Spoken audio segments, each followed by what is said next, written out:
हाँ, hello everyone. बेटा बताओ जरा, आपको आवाज आ रही है ना? एक बार मैं दिख रहा हूँ, विजिबल हूँ, आवाज आ रही है तो स्टार्ट कर लेते हैं लेक्चर को। एक बार जल्दी से बता दो, स्टार्ट कर रहे हैं बेटा। एक बार चेक करो जल्दी से। हाँ बेटा, एक बार फटाफट से चेक करो, आपको अगर साउंड आ रही है मेरी तो फिर चलते हैं, स्टार्ट करते हैं। ठीक है, हाँ साउंड आ रही है।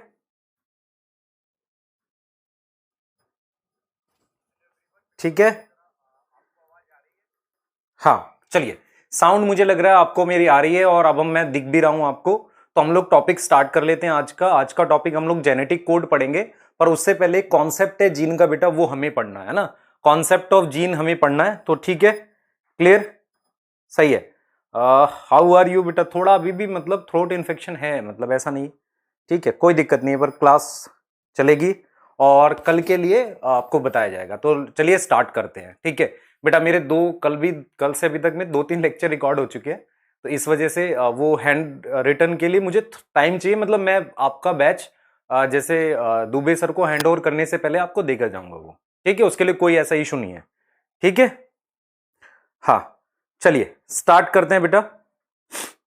हाँ, आज बेटा पंकज सर की है एक्स्ट्रा क्लास, मेरी नहीं है, ठीक है, क्योंकि मेरी हालत नहीं थी। मुझे लगा कि मान लो मैं रख दूं ना ले पाऊं तो वो टाइम वेस्ट हो गया। फिर सर से मेरी बात हुई थी तो सर कह रहे हैं मैं ले लेता हूं, ठीक है। तो चलिए स्टार्ट करते हैं।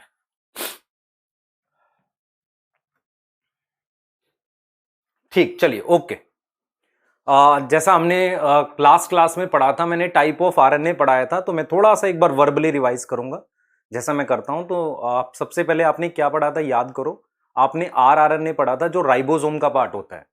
प्रोकैरियोट में राइबोसोम कहां बनता है याद करो। प्रोकैरियोट में राइबोसोम बनता है साइटोप्लाज्म में, है ना। और यूकैरियोट में राइबोसोम की सब यूनिट बनती है न्यूक्लियस में, ठीक है। वहां पर आरआरएनए बनता है। तो मैंने आरआरएनए की टाइप बताई थी।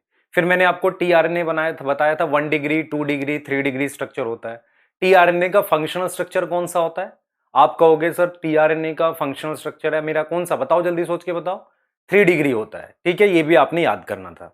उसके बाद मैंने कहा था कि टीआरएनए जो है वो उसकी मदद से हम क्या करते हैं, कोड रीड करते हैं और प्रोटीन बनाते हैं, ठीक है। उसके बाद बेटा फिर थर्ड नंबर पे हमने क्या बात करी थी आपकी एचएनआरएनए की, जिसकी मॉडिफिकेशन से एमआरएनए बनाते थे। एमआरएनए बनाते वक्त हम लोग 3 स्टेप करते थे। एक था हमारे पास कैपिंग, स्प्लाइसिंग और टेलिंग, है ना, ये चीज हमने डिस्कस करी थी। फिर हमने कहा था टेलिंग में 200 से 300 पॉलीएडिनाइलेट रेसिड्यू जोड़ते हैं, ठीक है, और उससे एमआरएनए बनता है। और फिर हमने स्टेबिलिटी कंपेयर की थी, तो सबसे ज्यादा स्टेबल हमारे पास कौन सा आरएनए होता है बेटा? हमारे पास होता है आरआरएनए, सबसे ज्यादा स्टेबल आरआरएनए होता है, ठीक है। याद आ रही है बेटा आपको बात ये? और उसके बाद हमने कहा था कि उसके बाद टीआरएनए होता है, फिर एमआरएनए होता है, और अमाउंट वाइज भी यही ऑर्डर है। सबसे ज्यादा अमाउंट में आरआरएनए होता है, फिर टीआरएनए होता है, फिर एमआरएनए होता है। ये लास्ट चीज आपको हमने डिस्कस करी थी।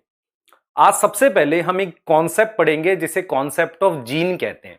देखो आपने अगर मेंडल का, अब आप फोकस करो बेटा, हम लोग पढ़ रहे हैं, एक सेकंड, थोड़ा सा पानी पीना है मुझे।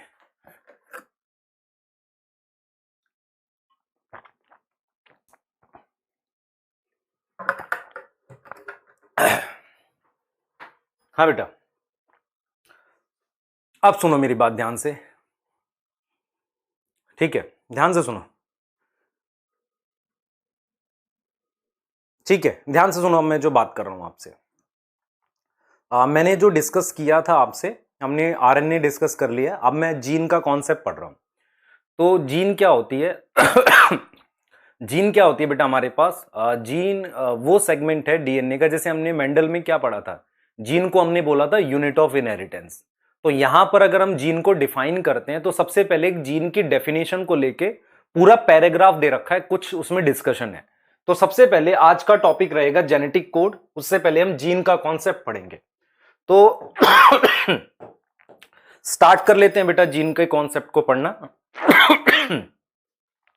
सुनो ध्यान से जो मैं बता रहा हूं आपको। देखो जीन का कॉन्सेप्ट ये है बेटा, हमारे पास समझना इस बात को, जीन का कॉन्सेप्ट ये है हमारे पास।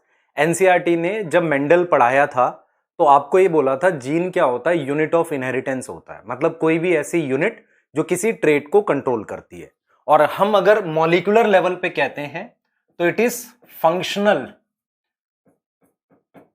फंक्शनल यूनिट ऑफ डीएनए, एक तरीके से, मतलब डीएनए का एक ऐसा यूनिट जो फंक्शनल है। तो फंक्शनल यूनिट ऑफ डीएनए या बोल सकते हैं फंक्शनल यूनिट ऑफ इनहेरिटेंस है एक तरीके से। अगर मैं जीन को यहां डिफाइन करूं तो मैं कहूंगा फंक्शनल यूनिट ऑफ इनहेरिटेंस को हम क्या बोलते हैं बेटा, जीन बोलते हैं। देखो एनसीईआरटी ने अब जीन की डेफिनेशन को लेके क्या बोला है। एनसीईआरटी कहती है कि यार अगर मुझे जीन को डीएनए सीक्वेंस में डिफाइन करना है, मतलब जैसे मान लो आपके पास ये डीएनए है, इस डीएनए पर एक सीक्वेंस है मेरे पास A T G C T A, ऐसे एक सीक्वेंस है।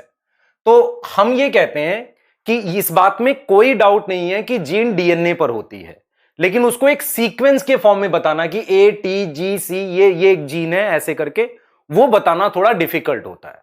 तो एनसीईआरटी कहती है कि इस बात में कोई डाउट नहीं है, क्लियर, हम इस चीज को बिल्कुल हम ये बोल रहे हैं कि gene is located on DNA. Gene हमारे पास किस पर लोकेट होती है बेटा, located on DNA. Gene DNA पर लोकेट होती है, but it is difficult to define, it is difficult to define gene in form of sequence, in form of sequence. किसका सीक्वेंस, डीएनए का। डीएनए के सीक्वेंस में डिफाइन करना, DNA के sequence की फॉर्म में डिफाइन, मतलब ऐसे बता पाना कि जी से शुरू होगा, जी सी टी ये जीन है, ऐसे बता पाना थोड़ा मुश्किल होता है। पर हम ये जरूर समझते हैं कि जीन जो है क्रोमोसोम पे या हम बोल सकते हैं डीएनए पर लोकेट होती है। तो सबसे पहला पॉइंट आपने ये याद रखना है कि gene is located on DNA. Gene किस पर लोकेट है, डीएनए पर लोकेट है, इतनी बात याद रह जाएगी। दूसरी बात, जीन क्या होती है, फंक्शनल यूनिट होती है डीएनए का, मतलब डीएनए का एक ऐसा पार्ट जो कोई काम करती है। तो थोड़ा सा जीन को और प्रॉपरली डिफाइन करते हैं। देखो इससे अभी कंफ्यूजन ही हो रही है, कुछ खास पता तो चल नहीं रहा, पर आपको एक चीज याद रखनी है, व्हाट इज जीन। जीन जो किसी ट्रेट के लिए मतलब जिसके पास इंफॉर्मेशन हो। तो डीएनए सीक्वेंस में बता पाना थोड़ा मुश्किल होता है, पर हमें यह पता है कि जीन डीएनए पर होती है, क्योंकि हमने पढ़ा ही है बेटा मेंडल में कि जीन क्रोमोसोम पे होती है। ठीक है, आगे जाते हैं तो थोड़ा सा क्लियरिटी लाते हैं जीन की डेफिनेशन में। तो देखो मैंने क्या किया है, एक डीएनए बनाया है, ये डीएनए बनाया है।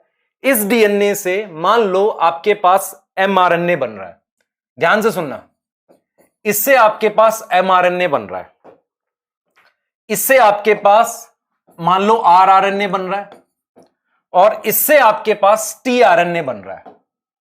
आप देख रहे हो मैंने क्या किया है, तीन अलग अलग सीक्वेंस ले लिया डीएनए के, तीन अलग अलग सेगमेंट ले लिए मैंने डीएनए के। एक मेरे पास एमआरएनए बना रहा है, एक मेरे पास आरआरएनए बना रहा है, और एक मेरे पास टीआरएनए बना रहा है। अब मैं जीन को डिफाइन कर रहा हूं प्रॉपरली। अगर मैं जीन को डीएनए सीक्वेंस में डिफाइन करूं तो मैं कहूंगा any segment of DNA which code for any type of RNA. मतलब सेगमेंट ऑफ डीएनए, डीएनए का वो सेगमेंट जो किसी टाइप के आरएनए के लिए कोड करता है, उसे जीन कहते हैं। तो पहली डेफिनेशन प्रॉपर ये है कि जीन क्या होता है बेटा, gene is segment of DNA which code for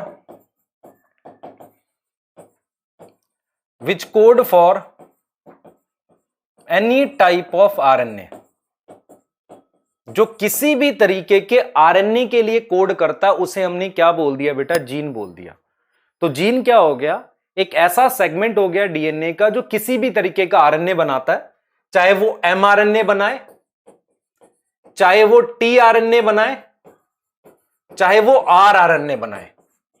तो किसी भी तरीके का आरएनए बनाए उसे हमने जीन कह दिया। तो एक डेफिनेशन तो ये हो गई, एक डेफिनेशन ये हो गई जीन की, जिसमें हमने ये बोला कि जीन एक ऐसा सेगमेंट है जो किसी भी प्रकार का आरएनए बनाता है। अब हमने ये देखा बेटा कि ये जीन है, मान लो हम इस सेगमेंट को जिससे एमआरएनए बनता है, और एमआरएनए किसके लिए कोड करता है, प्रोटीन के लिए, इसे हम नाम दे देते हैं सिस्ट्रॉन। क्या नाम दे देते हैं, सिस्ट्रॉन। समझो ध्यान से, मैंने क्या बोला, मैंने इसको जीन बोल दिया, मैंने इसको जीन बोल दिया, और मैंने इसको भी जीन बोल दिया। पर मैंने ये बोला कि ऐसी जीन जो एमआरएनए बनाकर प्रोटीन बनाए उसे हम सिस्ट्रॉन कहते हैं। तो अगर मैं आपसे कहूं व्हाट इज सिस्ट्रॉन, एक और डेफिनेशन आ गई। तो सिस्ट्रॉन क्या है, segment of DNA which code for polypeptide, code for polypeptide. Polypeptide मतलब एक तरीके से प्रोटीन मान लो, पॉलीपेप्टाइड के लिए कोड करे, तो इसका मतलब कोड फॉर एमआरएनए, जो कोड करता है किसके लिए, एमआरएनए के लिए। तो सबसे पहले बेटा हम जीन को डिफाइन करने जा रहे हैं। हमने आपको कहा कि जीन एक फंक्शनल सेगमेंट होता है डीएनए का। सीक्वेंस में बता पाना बड़ा मुश्किल काम है, बहुत डिफिकल्ट। तो कैसे बताओगे? आपने कहा कि ठीक है प्रॉपर डिफाइन कर दें। हमने कहा gene is a segment of DNA which code for any type of RNA, इसको हमने जीन कह दिया। ऐसी जीन जो एमआरएनए के लिए कोड करती है उसका नाम हमने सिस्ट्रॉन दे दिया। तो क्या मैं ये कह सकता हूं कि all cistrons are gene but all genes are not cistron? कह सकते हैं कि नहीं बताओ? ऑल लिख दो इसको, ऑल सिस्ट्रॉन्स जो हैं are gene but all genes are not cistron. इतनी बात समझ में आई? जल्दी बताओ बेटा। क्लियर? यहां तक समझ में आ गया? जल्दी बताओ, जल्दी बताओ। यहां तक अगर समझ में आ गया तो आगे चले। यहां तक क्लियर है? आगे चलेंगे अब, जल्दी बताओ। तो अभी आपने सिंपल अपने दिमाग में बिठाना है, gene is a segment of DNA which code for any type of RNA, mRNA, rRNA, tRNA. पर जो एमआरएनए वाला है उसके लिए नाम रखते हैं सिस्ट्रॉन। ध्यान से सुनेंगे, रुक जाओ भाई, अभी सारे पे आ रहा हूं। सिस्ट्रॉन नाम रखते हैं, तो हम ये कहते हैं कि सिस्ट्रॉन वो जीन है जो पॉलीपेप्टाइड बनाती है। तो मैंने बोला all cistron are gene but all gene are not cistron. ठीक है, यहां तक मुझे क्लियर होना चाहिए। ठीक है, क्लियर? हाँ, यहां तक क्लियर होना चाहिए। अच्छा, आप एक चीज और समझो ध्यान से। हम कई बार ये चीज कहते हैं, अभी आगे चलेंगे ना और चीजें देखते हैं। देखो अभी पूरी डेफिनेशन कंप्लीट करते हैं ना जीन की, आगे आ जाओ। देखो अच्छा, मुझे क्या दिखता है बेटा, मुझे क्या दिखता है कि मेरे पास, ध्यान से सुनना बेटा, मेरे पास क्या होता है बैक्टीरिया में, बैक्टीरिया में क्या होता है, बैक्टीरिया जो होगा मेरे पास उसमें क्या होता है, आप समझना ध्यान से। देखो हमारे पास क्या होता है, बैक्टीरिया हमारे पास है बेटा। बैक्टीरिया जो है, बैक्टीरिया में क्या होता है, ये प्रमोटर है। आपको पता ही है प्रमोटर होता है ट्रांसक्रिप्शन यूनिट में, ये टर्मिनेटर है। और एक प्रमोटर और टर्मिनेटर के बीच में एक से ज्यादा सिस्ट्रॉन होते हैं। मतलब मेरा कहने का मतलब यह है कि हमारे पास एक ट्रांसक्रिप्शन यूनिट में, एक ट्रांसक्रिप्शन यूनिट में एक से ज्यादा एमआरएनए बनाने के लिए पार्ट होते हैं। यह बैक्टीरिया में होता है। इसे कहते हैं पॉलीसिस्ट्रोनिक कंडीशन, क्योंकि ये एमआरएनए बनाएगा। मान लो दिस इज एमआरएनए बना रहा है, ये भी एमआरएनए बना रहा है, एमआरएनए बना रहा है, और ये भी एमआरएनए बना रहा है। नॉर्मली क्या होता है, अगर आप ध्यान से देखो बेटा, हम क्या बोल रहे हैं, हम ये कह रहे हैं कि इन बैक्टीरिया मुझे पॉलीसिस्ट्रोनिक कंडीशन दिखती है, पॉलीसिस्ट्रोनिक कंडीशन दिखती है। इसका क्या मतलब होता है, सुन लो ध्यान से। इसका मतलब यह होता है कि मोर than one cistron, more than one cistron is part of transcription unit. किसका पार्ट है? ट्रांसक्रिप्शन यूनिट का पार्ट है। किसका पार्ट है? ट्रांसक्रिप्शन यूनिट का। देख लो ध्यान से, एक से ज्यादा सिस्ट्रॉन हमारे पास पार्ट है ट्रांसक्रिप्शन यूनिट का। ट्रांसक्रिप्शन यूनिट का हमारे पास एक से ज्यादा सिस्ट्रॉन पार्ट है। मेरी बात समझना ध्यान से। जब मैं ये बना रहा हूं, ये सब बना रहा हूं, तो इसके यहां पर प्रमोटर और टर्मिनेटर होगा, तब मेरे से इससे आरएनए बनता है। ऐसे यहां पर प्रमोटर और टर्मिनेटर होगा, मेरे पास आरएनए बनता है। हम ये देखते हैं कि जब बैक्टीरिया को ऑब्जर्व करते हैं, बैक्टीरिया को ऑब्जर्व करते हैं, तो हमें कुछ ऐसा मिलता है कि बैक्टीरिया में एक प्रमोटर और एक टर्मिनेटर मिलकर एक से ज्यादा एमआरएनए बनवाते हैं। बैक्टीरिया में एक प्रमोटर और टर्मिनेटर मिलकर एक से ज्यादा एमआरएनए बनवाते हैं। इस कंडीशन को हम क्या बोलते हैं बेटा? इस कंडीशन को हम बोलते हैं पॉलीसिस्ट्रोनिक। इस कंडीशन को हम क्या बोलते हैं? पॉलीसिस्ट्रोनिक कंडीशन बोलते हैं।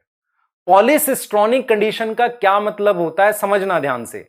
पॉलीसिस्ट्रोनिक कंडीशन का मतलब यह होता है कि हमारे पास एक से ज्यादा सिस्ट्रॉन प्रेजेंट होते हैं। किसके अंदर? किसके अंदर? एक ट्रांसक्रिप्शन यूनिट के अंदर। असल में ऐसा क्यों होता है मैं बताता हूं। देखो अगर प्रमोटर और टर्मिनेटर के बीच में एक से ज्यादा सिस्ट्रॉन है, इसका मतलब यह होता है कि जब भी ये एमआरएनए बनेंगे ना, तीनों हमेशा साथ बनेंगे। जब भी बनेंगे तीनों हमेशा साथ बनेंगे। ठीक है, मतलब मेरे पास क्या होता है, कुछ ऐसी प्रोटीन्स होती हैं जिनकी रिक्वायरमेंट एक साथ पड़ती है, तो उस केस में क्या सिचुएशन होती है, पॉलीसिस्ट्रॉनिक। ठीक है। अच्छा, यूकैरियोट्स में क्या होता है, ये सिस्ट्रॉन है, ये प्रमोटर है और ये टर्मिनेटर है। तो यहां पर जो सिचुएशन है उसे मोनोसिस्ट्रॉनिक कहते हैं। जैसे मान लो प्रमोटर, टर्मिनेटर, ये सिस्ट्रॉन हो गया, तो अलग अलग है बेटा ट्रांसक्रिप्शन यूनिट में। तो इन यूकैरियोट्स मोनोसिस्ट्रॉनिक कंडीशन होती है, इन यूकैरियोट्स मोनोसिस्ट्रॉनिक कंडीशन होती है। इससे फायदा क्या होता है, मोनोसिस्ट्रॉनिक कंडीशन का मतलब समझो ध्यान से। इससे फायदा यह होता है कि मुझे अगर ये वाला एमआरएनए चाहिए तो मैं इसको यूज करूंगा प्रमोटर को, और अगर मुझे ये वाला चाहिए तो इसको यूज करूंगा। लेकिन इसमें एक नुकसान ये है कि जब भी चाहिए होगा ये तीनों साथ बन जाएंगे, हमेशा ही साथ बनेंगे। तो बैक्टीरिया में पॉलीसिस्ट्रॉनिक कंडीशन होती है और मेरे पास यूकैरियोट्स में मोनोसिस्ट्रॉनिक होती है। What is monocistronic? सिस्ट्रॉन मतलब पॉलीपेप्टाइड बनाने वाली जीन किसके साथ हो, अकेले अकेले प्रेजेंट हो, मतलब उसका प्रमोटर और टर्मिनेटर अपना प्लस अलग अलग हो। बैक्टीरिया में एक से ज्यादा सिस्ट्रॉन एक ही उसमें होते हैं। ठीक है। अब ये जीन की डेफिनेशन से कैसे रिलेट करेगा, सुन लो ध्यान से। मेरा कई बार मन किया कि क्यों ना जीन को मैं ट्रांसक्रिप्शन यूनिट कह दूं। मैं यहां तो ट्रांसक्रिप्शन यूनिट को जीन बोल दूं क्योंकि सिस्ट्रॉन एक एक सिस्ट्रॉन है, पर क्या यहां पे मैं नहीं देख पा रहा हूं कि एक ट्रांसक्रिप्शन यूनिट में 3 सिस्ट्रॉन लगे हुए हैं। तो एक ट्रांसक्रिप्शन यूनिट कभी एक जीन नहीं हो सकती, ऐसा हो ही नहीं सकता, क्योंकि कुछ केसेस हमारे पास ऐसे हैं कि जहां पर एक ट्रांसक्रिप्शन यूनिट में एक से ज्यादा जीन है। आपको समझ आ रहा है? तो transcription unit having more than 1 gene to make mRNA is polycistronic, this is monocistronic. Clear है ना? क्लियर? ठीक है बेटा।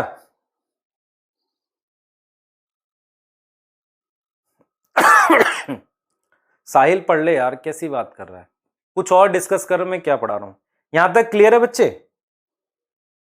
हाँ, हमने यहां पर क्या बोला है, मैं क्या रिपीट करूं यार, ये मैं 15 मिनट से पढ़ा रहा हूं इसे। अब क्या लिख रहे हो तुम लोग, रिपीट? क्या मैं रिपीट करूं, मैं फिर रिपीट कर रहा हूं, सुन लो ध्यान से। जीन की क्या परिभाषा है? कोई भी ऐसा सेगमेंट जो किसी भी तरह का आरएनए बनाए उसे जीन कहते हैं। हमने देखा है सिस्ट्रॉन क्या होता है, जो एमआरएनए बनाए। सवाल यह है क्या ट्रांसक्रिप्शन यूनिट जीन के बराबर हो सकती है? यहां तो रख भी सकता हूं मैं, क्योंकि एक ट्रांसक्रिप्शन यूनिट में एक एमआरएनए बनाने के लिए जीन है, पर यहां एक ट्रांसक्रिप्शन यूनिट में 3 के लिए जीन है। समझ में आ रहा है ये चीज? क्लियर? हाँ, तो इसलिए हम कह रहे हैं, ठीक है, इसलिए हम कह रहे हैं। अब जरा ये वाली बात सुनो ध्यान से। एनसीईआरटी ने कहा है कि यार स्प्लिट जीन का क्या कॉन्सेप्ट होता है। देखो, कॉन्सेप्ट ऑफ स्प्लिट जीन क्या है, देखना ध्यान से। मेरे पास मान लो ये बैक्टीरिया का डीएनए है, ये बैक्टीरिया का डीएनए है।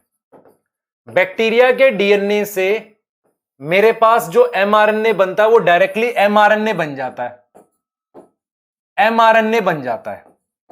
लेकिन अगर आप यूकैरियोट की बात करें तो यूकैरियोट का जो डीएनए होता है, याद करो अभी हमने लास्ट क्लास में पढ़ा है, तो जो यूकैरियोट का डीएनए होता है उससे मेरे पास पहले एचएनआरएनए बनता है। इस एचएनआरएनए में मेरे पास कोडिंग और नॉन कोडिंग रीजन दोनों होते हैं। याद करो, हमने कहा था इसमें कोडिंग और नॉन कोडिंग रीजन दोनों हैं। ये इंट्रॉन है जो कि नॉन कोडिंग है, और ये मेरे पास एक्सॉन है जो कि कोडिंग है। तो ये मेरे पास एचएनआरएनए बना है, फिर इस एचएनआरएनए की मॉडिफिकेशन से मैं एमआरएनए बनाता हूं। मैं क्या बनाता हूं इससे, फिर एमआरएनए बनाता हूं बेटा। तो मेरा पॉइंट यहां पर यह है आपके लिए कि बेसिकली यूकैरियोट में जीन जो होती है स्प्लिट होती है। स्प्लिट मतलब उस जीन के अंदर बीच बीच में नॉन कोडिंग रीजन भी तो हैं जो इंट्रॉन्स बना रहे हैं। मतलब इंट्रॉन्स क्या होता है बेटा, उसके लिए आरएनए तो बन गया लेकिन प्रोटीन नहीं बन सकती। तो यूकैरियोट में इंट्रॉन्स की वजह से जीन को हम स्प्लिट जीन कहते हैं। आप समझो ध्यान से।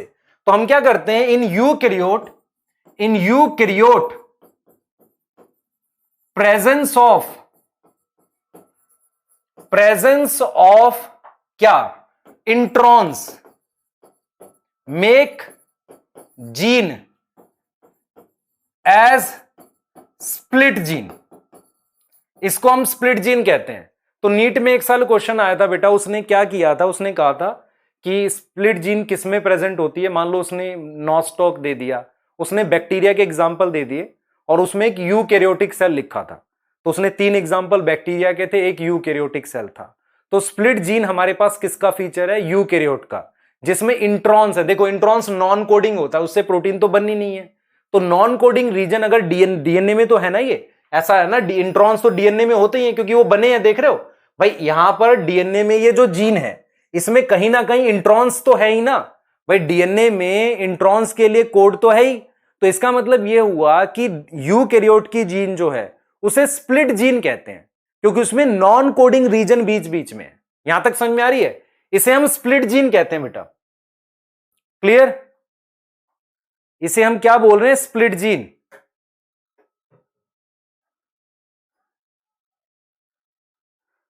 बेटा लैग नहीं हो रहा है, आप क्यों बोल रहे हो लैग।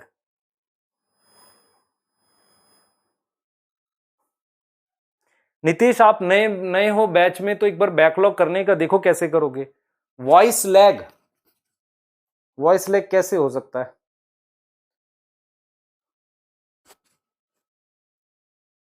आप समझे ध्यान से, आपको क्या याद करना है। देखो आपने क्या क्या पढ़ा, आपको सिस्ट्रॉन समझ में आना चाहिए, सिस्ट्रॉन आ गया समझ में। आपको जीन समझ में आना चाहिए, किसी भी प्रकार का आरएनए बनाए। उसके बाद हमने बोला है कि यूकैरियोट में कोर अरेंजमेंट होती है, जीन स्प्लिट जीन होती है। दूसरा हमने आपको मोनोसिस्टोनिक पॉलीसिस्टोनिक बता दिया, ठीक है, क्लियर। हाँ लैग नहीं है बेटा, यहां तक देख लो ध्यान से, यहां पर समझ लो ध्यान से मैंने क्या बताया, यूकैरियोट में स्प्लिट जीन होती है। अब एक चीज एनसीईआरटी ने क्या बोला है बेटा, जो लाइन बोली है मैं बता देता हूं, देख लो इधर एनसीईआरटी ने क्या बोला है, ध्यान से समझना। अब एक बार जरा चीजों को समराइज करते हैं, ध्यान से देखो बेटा, एक बार चीजों को समराइज करते हैं जीन की डेफिनेशन में। मान लो ये सेगमेंट है, इसने आरएनए बना दिया, इस सेगमेंट ने टीआरएनए बना दिया, इस सेगमेंट ने एमआरएनए बना दिया। मैंने कहा इसको जीन बोल दिया, इसको जीन बोल दिया और इसको सिस्ट्रॉन भी बोल दिया। दूसरी चीज हमने देखी है कि मेरे पास कुछ जीन ऐसी होती हैं जिनका आरएनए नहीं बनता। ये जीन जो होती है इन्हें रेगुलेटरी सीक्वेंस कहते हैं। रेगुलेटरी सीक्वेंस क्या होती है बेटा, इनका कोई आरएनए नहीं बनता, नो आरएनए फॉर्म। बस इनसे क्या करते हैं, इन पर कोई प्रोटीन आके जुड़ जाती है, ऐसे कोई प्रोटीन यहां के आके जुड़ती है और मतलब दूसरे प्रोटीन दूसरी जीन को कंट्रोल करते हैं। मेरी बात सुनो, मान लो यहां पर कोई जीन है, इसके जीन के इस साइड मेरे पास एक डीएनए का सीक्वेंस है, उसे रेगुलेटरी सीक्वेंस कह रहे हैं। वो आरएनए नहीं बनाता बट स्टिल हैव फंक्शन ना, उसका कुछ ना कुछ काम तो है बट स्टिल हैव फंक्शन। तो ऐसी जीन को हम रेगुलेटरी जीन कह देते हैं, ऐसी जीन को हम क्या बोल सकते हैं, रेगुलेटरी जीन। तो मैं आपको यह सिखाने की कोशिश कर रहा हूं कि मोस्ट ऑफ द डेफिनेशन हम ऐसे बनाते हैं कि gene is a segment of DNA which code for RNA, but it is not necessary कि आरएनए बने ही। हमारे पास सेल के अंदर बहुत सारा ऐसा डीएनए होता है जिस पर अगर कोई प्रोटीन जुड़ती है वो दूसरी जीन को कंट्रोल कर रहा होता है, वो खुद कोई आरएनए नहीं बनाता। तो ऐसे डीएनए सीक्वेंस को हम रेगुलेटरी सीक्वेंस कहते हैं। एनसीईआरटी कहती है कि जरूरी नहीं है कि सारी जीन आरएनए बनाए। तो आपको यह समझ में आना चाहिए, gene is a segment of DNA having a specific function, it can make RNA और इट कैन नॉट, है ना, ये चीज समझ लो ध्यान से। तो अगर मैं जीन की एक प्रॉपर डेफिनेशन बनाऊं तो मैं कहूंगा जीन इज अ सेगमेंट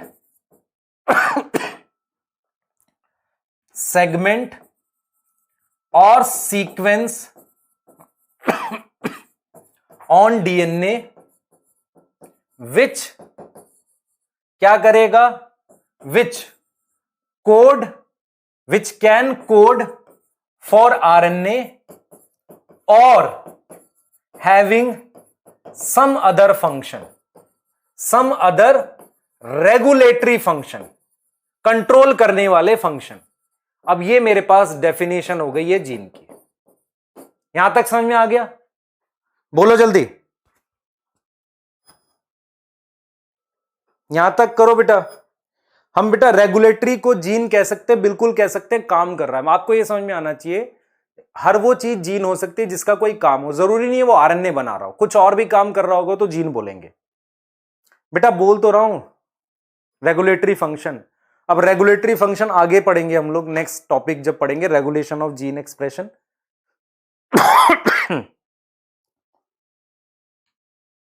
एक पता नहीं बैक्टीरिया में एचएनआरएनए के पीछे पड़ा हुआ, क्यों पता नहीं। अब एक पूछ रहा है सिस्ट्रॉन और जीन, बोल तो रहा हूं कि सिस्ट्रॉन वो जीन होती है जो एमआरएनए बनाती है, ठीक है। सेगमेंट का मतलब एक हिस्सा, एक पार्ट, सीक्वेंस या सेगमेंट। मैं रिपीट कर दूं एक बार, ठीक है। हां देख लो बच्चे, हमारे पास क्या है आप समझो ध्यान से। एनसीईआरटी ने लिखा है कि presence of intron is reminiscent of antiquity. Reminiscent का मतलब होता है कि कुछ पुराना एंटीक बच गया हमारे पास। देखो इंट्रॉन्स हम एमआरएनए में तो नहीं होते, डीएनए में है। तो हुआ यह था कि हमारे पास अभी भी डीएनए में कुछ ऐसा पार्ट है जो कोई काम नहीं करता है, लेकिन वो कोडिंग के बीच में है। तो एक पुराना एंटीक चीज का कुछ पार्ट बच गया है। मतलब पुराना एंटीक चीज मतलब क्या हुआ कि हमारे पास कोई एक पुराना फीचर था, उसका कोई पार्ट बच गया है, ठीक है। उसको हम कह रहे हैं reminiscent of antiquity. Clear? Presence of introns के लिए लिखा हुआ है। क्लियर है? अभी के लिए जीन समझ में आया? जीन क्या बोला? जो आरएनए बनाता हो। जीन क्या बोला? जो कुछ और काम भी करता हो, ठीक है। पर वो जीन जो एमआरएनए बनाएगी उसको बोलेंगे सिस्ट्रॉन। कोई डाउट नहीं रखना, क्लियर है ना भाई? देखो रेमिनिसेंट ऑफ एंटीक्विटी हम फिर भी डिस्कस करेंगे, पर अभी जीन के कॉन्सेप्ट को पकड़ लो। सिस्ट्रॉन समझ आ गया? सिस्ट्रॉन वो सेगमेंट है जो एमआरएनए या पॉलीपेप्टाइड बनाता है। जीन वो सेगमेंट है, सेगमेंट मतलब हिस्सा है डीएनए का, जो किसी भी तरह का आरएनए बनाता है। प्रोकैरियोट में पॉलीसिस्ट्रॉनिक होता है, यूकैरियोट में मोनोसिस्ट्रॉनिक होता है। यूकैरियोट की जीन को स्प्लिट जीन कह सकते हैं क्योंकि इंट्रॉन्स होता है, ठीक है। क्लियर? सही है। अब बेटा अब यहां से मैं जेनेटिक कोड की तरफ जा रहा हूं बिना डिले करे हुए, क्योंकि मुझे ये जेनेटिक कोड पढ़ाना है आपको। और बहुत ध्यान से सुनना, बहुत इंटरेस्टिंग टॉपिक है जेनेटिक कोड, और बहुत ध्यान से आपको समझना है। तो एक बार जेनेटिक कोड पे आ जाते हैं। मैं एक बार जरा ये चाह रहा था कि जीन वाली लाइनें आपके लिए पढ़ दूं, ठीक है। देख लो एक बार फटाफट से, देखो ये जीन वाली लाइनें देख लो बेटा, ठीक है। देखो क्या बोला मैंने बोला gene is defined as a functional unit of inheritance. पहले तो ये लिखा हुआ है डेफिनेशन, दो there is no ambiguity. Ambiguity मतलब हमें कोई डाउट नहीं है कि जीन किस पर है, डीएनए पर होता है, पर उसको सीक्वेंस में डिफाइन करना मुश्किल होता है। ये बता दूं कि यहां से यहां तक सीक्वेंस जीन है, ठीक है। The DNA sequence coding for tRNA rRNA also define in gene. मतलब एक ऐसा डीएनए जो किसके लिए कोड कर रहा हो, टीआरएनए आरआरएनए के लिए, उसको डिफाइन कर सकते हैं जीन। और सिस्ट्रॉन क्या होता है, जो कोड करता है किसके लिए, पॉलीपेप्टाइड के लिए। आप समझ रहे हैं ध्यान से? तो सिस्ट्रॉन जीन भी है, पॉलीपेप्टाइड के लिए भी कोड कर रहा है। और मैं ये कह रहा हूं कि मोनोसिस्ट्रॉनिक होती है ट्रांसक्रिप्शन यूनिट यूकैरियोट्स में, और पॉलीसिस्ट्रॉनिक होती है किसमें, प्रोकैरियोट्स में। इन यूकैरियोट्स द मोनोसिस्ट्रॉनिक, देख रहे हो स्ट्रक्चरल जीन जो मोनोसिस्ट्रॉनिक है, मोनोसिस्ट्रॉनिक मतलब सिंगल सिस्ट्रॉन वाली, उसके बीच में हमारे पास क्या होता है, आर स्प्लिट। स्प्लिट जीन का मतलब इंट्रॉन्स। कह रहा है कि यूकैरियोट में स्प्लिट का मतलब इंट्रॉन्स होते हैं, आप देख रहे हो। और कोडिंग सीक्वेंस जो होंगे हमारे पास, उनको हम क्या बोल रहे हैं, एक्सॉन कह रहे हैं। एक्सॉन कह रहे हैं। तो exon are said to be दो सीक्वेंस जो प्रोसेस आरएनए में आएगा, और उसके बीच में क्या होते हैं, इंट्रॉन्स होते हैं, ठीक है। क्लियर?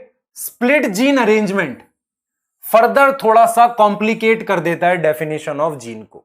और यहां पर लिखा है कि some time the regulatory sequence are loosely defined as regulatory gene, जबकि वो कोई आरएनए नहीं बनाते। मैंने कहा था ना, एक सीक्वेंस वो होगा जो कोई आरएनए नहीं बना रहा है, बस कंट्रोल कर रहा है, उसे भी जीन कह देते हैं। ये चीज देख रहे हो? क्लियर है? अरे क्लियर है? आप समझो बेटा, दिमाग में बिठाओ। स्प्लिट जीन किसकी बात कर रहा है? इंट्रॉन्स की बात कर रहा है। क्लियर? आगे चले, एक बार जेनेटिक कोड की कहानी सुनाता हूं आपको। जेनेटिक कोड बेटा ध्यान से सुनना, जेनेटिक कोड की कहानी सुनो। अब आज आप जेनेटिक कोड डिस्कस करते हैं, ठीक है? जेनेटिक कोड डिस्कस करने जा रहे हैं बेटा। हाँ ठीक है, जेनेटिक कोड डिस्कस करेंगे बेटा। देखो उसमें क्या लिखा हुआ है, प्रमोटर, टर्मिनेटर, वो आरएनए थोड़ी बनाते हैं, पर उनको भी मान लो वो तो अलग तरीके की चीज है, पर कोई ऐसी सेगमेंट होते हैं जो कोई आरएनए नहीं बनाते, पर उन्हें भी हम जीन बोल देते हैं। ठीक है, स्टार्ट करते हैं जेनेटिक कोड को। एक सेकेंड दो बस।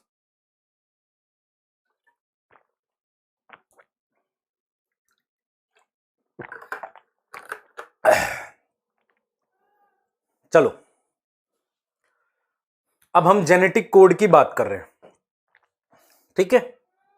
जेनेटिक कोड की बात कर रहे हैं, बहुत ध्यान से सुनना। जेनेटिक कोड क्या है? देखो अब हम क्या पढ़ेंगे इसके बाद, आज मतलब जो टॉपिक पढ़ेंगे वो ट्रांसलेशन होगा। ट्रांसलेशन मतलब प्रोटीन सिंथेसिस की हम बात करते हैं, ठीक है? हम एक टॉपिक पढ़ते हैं जिसे हम ट्रांसलेशन कहते हैं, प्रोटीन सिंथेसिस की बात करते हैं।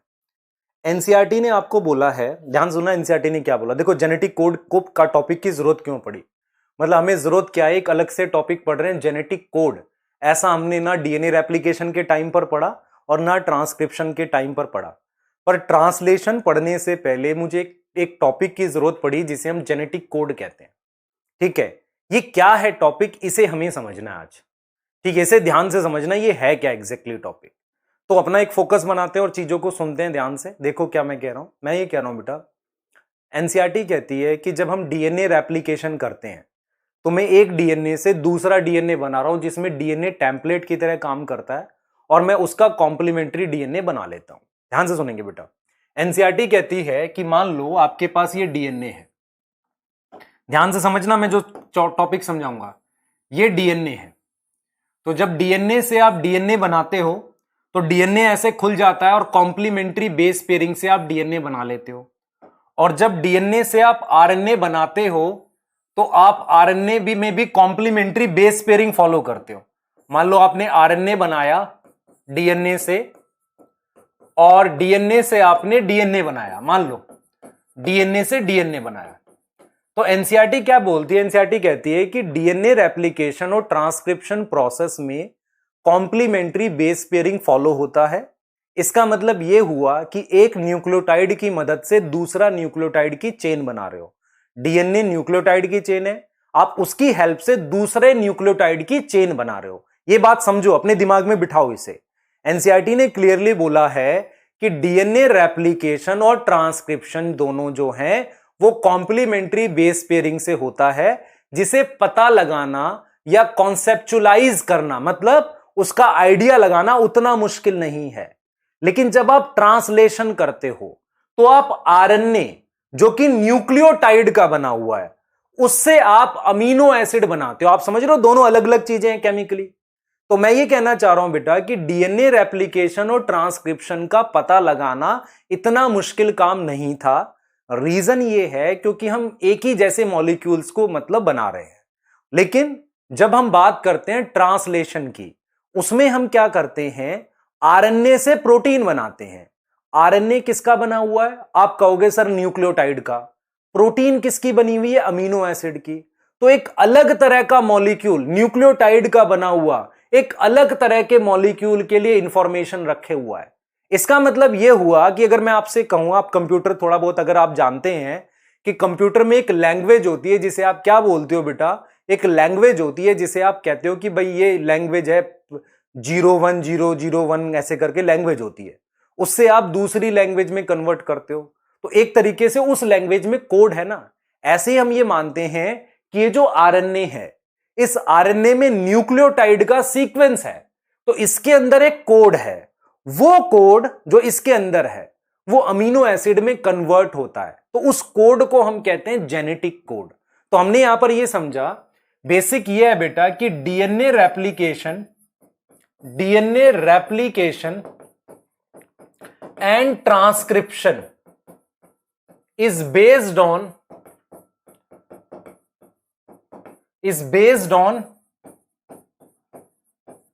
complementary base pairing,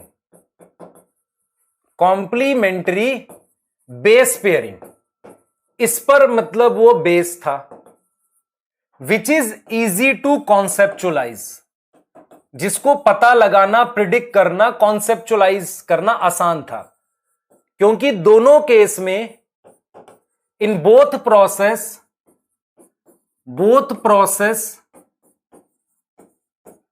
one nucleotide chain एक न्यूक्लियोटाइड चेन से एक्ट एज टेम्पलेट की तरह काम कर रही है for other, but in translation, ध्यान से सुने बेटा, बट इन ट्रांसलेशन हमारे पास क्या है, ये मान लो चेन ऑफ न्यूक्लियोटाइड है, आप समझो ध्यान से, but in translation chain of nucleotide have code for किसके लिए, अमीनो एसिड। तो इससे मैं अमीनो एसिड की चेन बना रहा हूं, इससे मैं क्या कर रहा हूं, अमीनो एसिड की चेन बना रहा हूं, ये अमीनो एसिड है बेटा, इनकी चेन बना रहा हूं। तो अगर आप ध्यान से देखो, दिस इज न्यूक्लियोटाइड और ये अमीनो एसिड है, तो अलग अलग चीजें हैं ना दोनों। तो इसीलिए बेटा, इसीलिए हम ये कहते हैं कि इसके अंदर ये अलग तरह का मॉलिक्यूल, इसके अंदर एक कोड है, उस कोड से हम अमीनो एसिड जोड़ते हैं। अब सवाल ये होता है कि यार क्या ये सच में इसके अंदर कोड है? तो इसका हमारे पास प्रूफ ये है कि अगर मैं डीएनए पे म्यूटेशन करता हूं तो अमीनो एसिड में म्यूटेशन होती है। इसका मतलब यह है कि डीएनए कोड करता है अमीनो एसिड के लिए, पर कैसे रिलेट होता है ये नहीं पता मुझे, क्योंकि मान लो अगर मुझे रेप्लिकेशन करनी होती तो मैं कहता ए के सामने टी जोड़ दो, जी के सामने सी जोड़ दो। मुझे ट्रांसक्रिप्शन करनी होती तो ए के सामने यू जोड़ दो, पर मैं कैसे, किस न्यूक्लियोटाइड की जगह कौन सा अमीनो एसिड जोड़ूंगा, ये सब पता लगाना बड़ा मुश्किल था। तो इसे कहते हैं genetic code. What is genetic code? A type of code present in किसमें, आरएनए, है ना। एक अलग टाइप का कोड है जिसके पास इंफॉर्मेशन है किसके लिए, कि कौन सा अमीनो एसिड जुड़ेगा और किस जगह जुड़ेगा, ये इंफॉर्मेशन है, इसे जेनेटिक कोड कह रहे हैं। और जेनेटिक कोड पता लगाना बहुत मुश्किल काम। व्हाट इज पता लगाना? पता लगाना मतलब कि कितने कितने न्यूक्लियोटाइड की जगह एक अमीनो एसिड जुड़ेगा और किस न्यूक्लियोटाइड की जगह कौन सा अमीनो एसिड जोड़ना है, इसे पता लगाना थोड़ा मुश्किल काम था। इतना समझ आया? बताओ, बोलो बेटा, ये कहानी समझ में आ रही है जेनेटिक कोड की? ये बैकग्राउंड है इसका टॉपिक का। भाई मैं दोबारा बताऊंगा रेमिनिसेंट ऑफ एंटिक्विटी, पर अभी नहीं बताऊंगा, अभी पहले इस टॉपिक पे फोकस करो। यहां तक क्लियर है? अगर आप एनसीईआरटी साथ लेकर बैठे हो तो पहले के पैराग्राफ की लाइनें पढ़ोगे, आपको समझ भी आएगी। क्लियर? आप लाइनें अगर ध्यान से भी लिख तो दी भाई, लिख दिया मैंने इतना सारा, लाइनें पढ़ो एक बार, एनसीईआरटी साथ लेके बैठे हो, ठीक है। एनसीईआरटी बिल्कुल ये कहती है, ध्यान से सुनेंगे, एनसीईआरटी बिल्कुल ये कहती है बेटा, आप समझो ध्यान से। साउंड आ रही है? हेलो, हाँ थोड़ी थोड़ी आ रही होगी बेटा। असल में क्या होता है, ये जो तुम्हें साउंड आती है अंतरात्मा की आवाज होती है, तुम्हारी अंतरात्मा कह रही है सर और मतलब पढ़ना चाहिए तुम्हें, है ना, ये वो साउंड आ रही है। मैं रिपीट कर देता हूं, जिसको एलियन डीएनए पूछ रहा है, बाहर से आता है जो डीएनए, ठीक है। मैं रिपीट कर रहा हूं एनसीईआरटी क्या बोल रही है। देखो एनसीईआरटी कहती है कि देखो भाई, डीएनए रेप्लिकेशन और ट्रांसक्रिप्शन प्रोसेस में दोनों में न्यूक्लियोटाइड इन्वॉल्व था। जब आप डीएनए से डीएनए बनाते थे तो एक न्यूक्लियोटाइड से दूसरा न्यूक्लियोटाइड बनाते थे, डीएनए से आरएनए बनाते थे तो एक न्यूक्लियोटाइड से दूसरा न्यूक्लियोटाइड की चेन बनाते थे। बट जब आप ट्रांसलेशन करते हो तो न्यूक्लियोटाइड की चेन से अमीनो एसिड की चेन बनाते हो। इनको रिलेट करना थोड़ा सा मुश्किल काम है, ये चीज कह रहा है एनसीईआरटी। ठीक है, हाँ ठीक है बेटा। हाँ ये बेटा जो ये आवाजें आती हैं कई बार, ये तुम्हारे अंदर की आवाजें हैं जो तुम्हें मतलब जगाने की कोशिश कर रही कि उठो, पढ़ना है, हमें कुछ करना है लाइफ में, है ना। ये वो आवाजें होती हैं, ठीक है, जो कई बार मेरे माइक के थ्रू आएंगे आपको, है ना। कई बार ये क्या होता है, तुम में से बहुत सारे ने शायद रियलाइज किया होगा कि कई बार आप सो रहे होते हो और सपना देख रहे होते हो, अचानक से सपने में मम्मी की आवाज आ जाती है और पता चलता है कि वो जगा रहे हैं, उठो काम करना, चल काम कर ना। ऐसा होता है ना कई बार। तो ये ऐसी आवाजें आती रहती हैं बेटा, कभी मेरी आवाज आ जाएगी अचानक से आपको, है ना। सुनोगे कि सर कह रहे हैं कि उठ पढ़, जेनेटिक कोड पढ़ना है, ठीक है। तो ये चलता रहता है लाइफ में, हाँ ठीक है बेटा। ये ऐसी आवाजें आएंगी अभी, और ये आवाजें कब तक आती है, नीट के एग्जाम तक, है ना। नीट के एग्जाम के बाद फिर आवाजें नहीं आती बेटा, ठीक है, तब तक आएंगी, हाँ ठीक है। आ जाओ भाई, डेसिफरिंग ऑफ जेनेटिक कोड की बात कर रहे हैं, ठीक है। और जिनको आ रही आवाजें, समझ रहे हो वो कितना मोटिवेटेड है, समझ रहे हो। अंदर की आवाजें आना बहुत मुश्किल काम होता है बेटा ये, है ना। हाँ ठीक है, तो खुश हुआ करो अगर ऐसी साउंड्स आती हैं आपको। आ जाओ जरा आगे देखते हैं बेटा, ठीक है। हाँ, और जिनको ये आवाजें आती है ना कि सर ऑफ कर दो, पढ़ना है घर जाके, उनको तो थोड़ा गड़बड़ है ना, रॉन्ग डायरेक्शन आवाज आ रही है, हाँ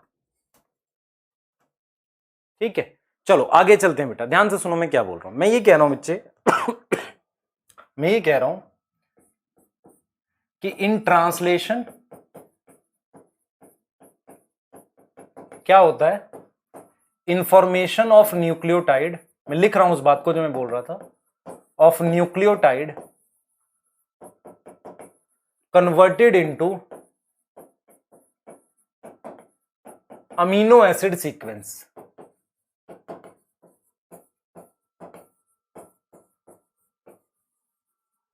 क्लियर, अमीनो एसिड सीक्वेंस में उसे क्या करेंगे, कन्वर्ट करेंगे।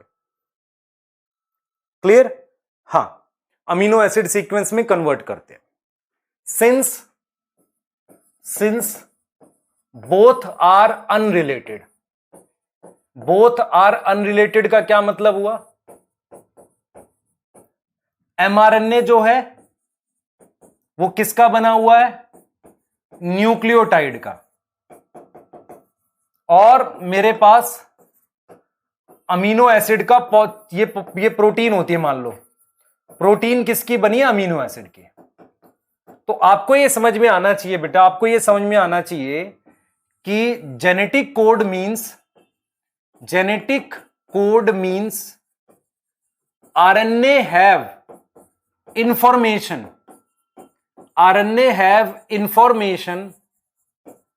इन फॉर्म ऑफ कोड, ठीक है। वो इंफॉर्मेशन हमें पता लगानी है, उस इंफॉर्मेशन को पता क्या लगाना है, ध्यान सुनो। पता ये लगाना है कि मान लो मैंने यहां पर लिखा हुआ है AUG, तो मुझे यह पता लगाना है कि कितने न्यूक्लियोटाइड मिलके एक अमीनो एसिड के लिए कोड करते हैं और कौन से न्यूक्लियोटाइड किस अमीनो एसिड के लिए कोड करते हैं। देखो टोटल अमीनो एसिड कितने हैं आपके पास, 20, ठीक है।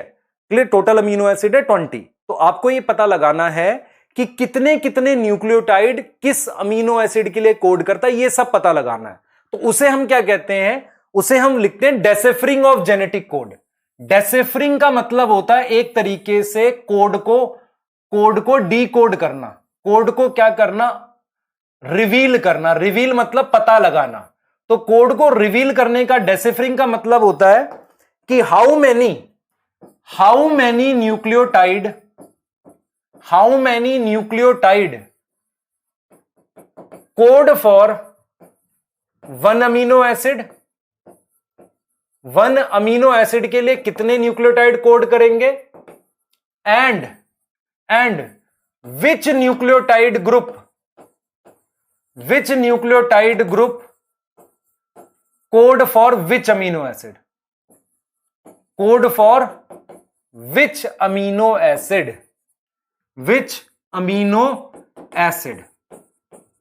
मतलब क्या हुआ ये देखो, मेरा कहने का मतलब ये है कि जैसे आपने ये न्यूक्लियोटाइड लिख रखी है चेन AUGCCU AGCU करके, मेरा पॉइंट ये है कि कितने न्यूक्लियोटाइड, 3 या 2 मिलकर एक अमीनो एसिड के लिए कोड कर रहे हैं, और कौन से न्यूक्लियोटाइड किस अमीनो एसिड के लिए कोड कर रहे हैं, इसे कहते हैं deciphering of genetic code. Deciphering of genetic code एक मुश्किल काम था बेटा, सुनना ध्यान से।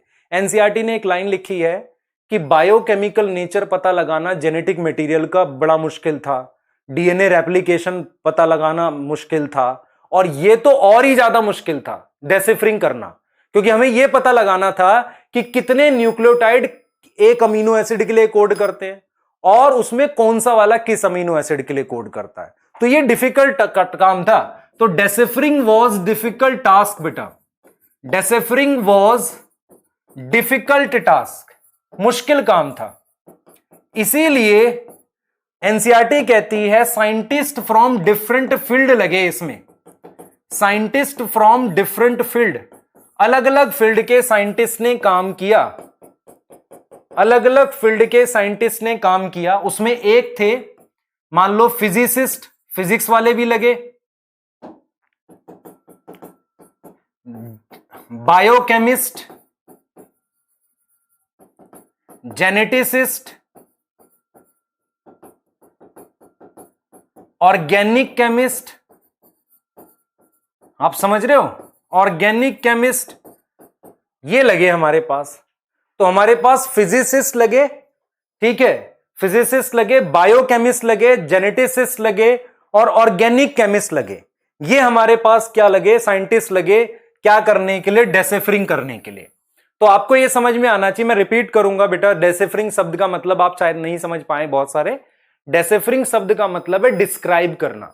हम ये पता लगाना चाह रहे हैं कि किस तरीके से न्यूक्लियोटाइड की चेन अमीनो एसिड से रिलेट है। क्या रिलेट करना है कि कितने न्यूक्लियोटाइड मिलकर एक अमीनो एसिड के लिए कोड लाते हैं और कौन से न्यूक्लियोटाइड किस अमीनो एसिड के लिए लाते हैं। ये इतना मुश्किल काम था कि अलग अलग फील्ड के साइंटिस्ट लगे, physicist, biochemist, geneticist, organic chemist, सही है, सब लोगों ने मिलकर काम किया। और हम देखेंगे कि कैसे काम किया। 4 साइंटिस्ट के नाम पढ़ने अब हमने, क्लियर है यहां तक, ठीक है। हाँ, आदित्य सर और पंकज सर, बहुत सही, उन लोगों ने भी काम किया है ना। हाँ क्लियर है बेटा। हाँ अलग सर भी लगे। फिजिसिस्ट का क्या काम था भी दिखा देता हूं आपको बेटा, ठीक है, क्लियर है यहां तक, ठीक। तो आपको ये चीज समझ में आनी चाहिए बेटा, आपको ये समझ में आनी चाहिए कि हम क्या टॉपिक पढ़ रहे हैं।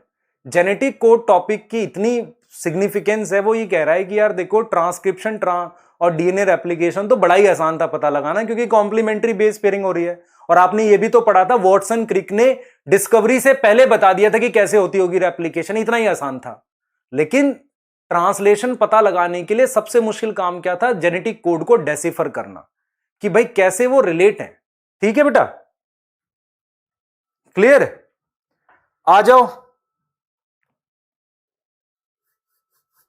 नहीं बेटा, मैं उस वक्त बायो पढ़ा रहा था, मैं नहीं था, है ना, मैं तो उस वक्त बायो सीख रहा था, ठीक है। हाँ बायो पढ़ना सीख रहा था मैं उस वक्त, मैं तो कुछ कर ही नहीं रहा था, ठीक है। हाँ क्लियर।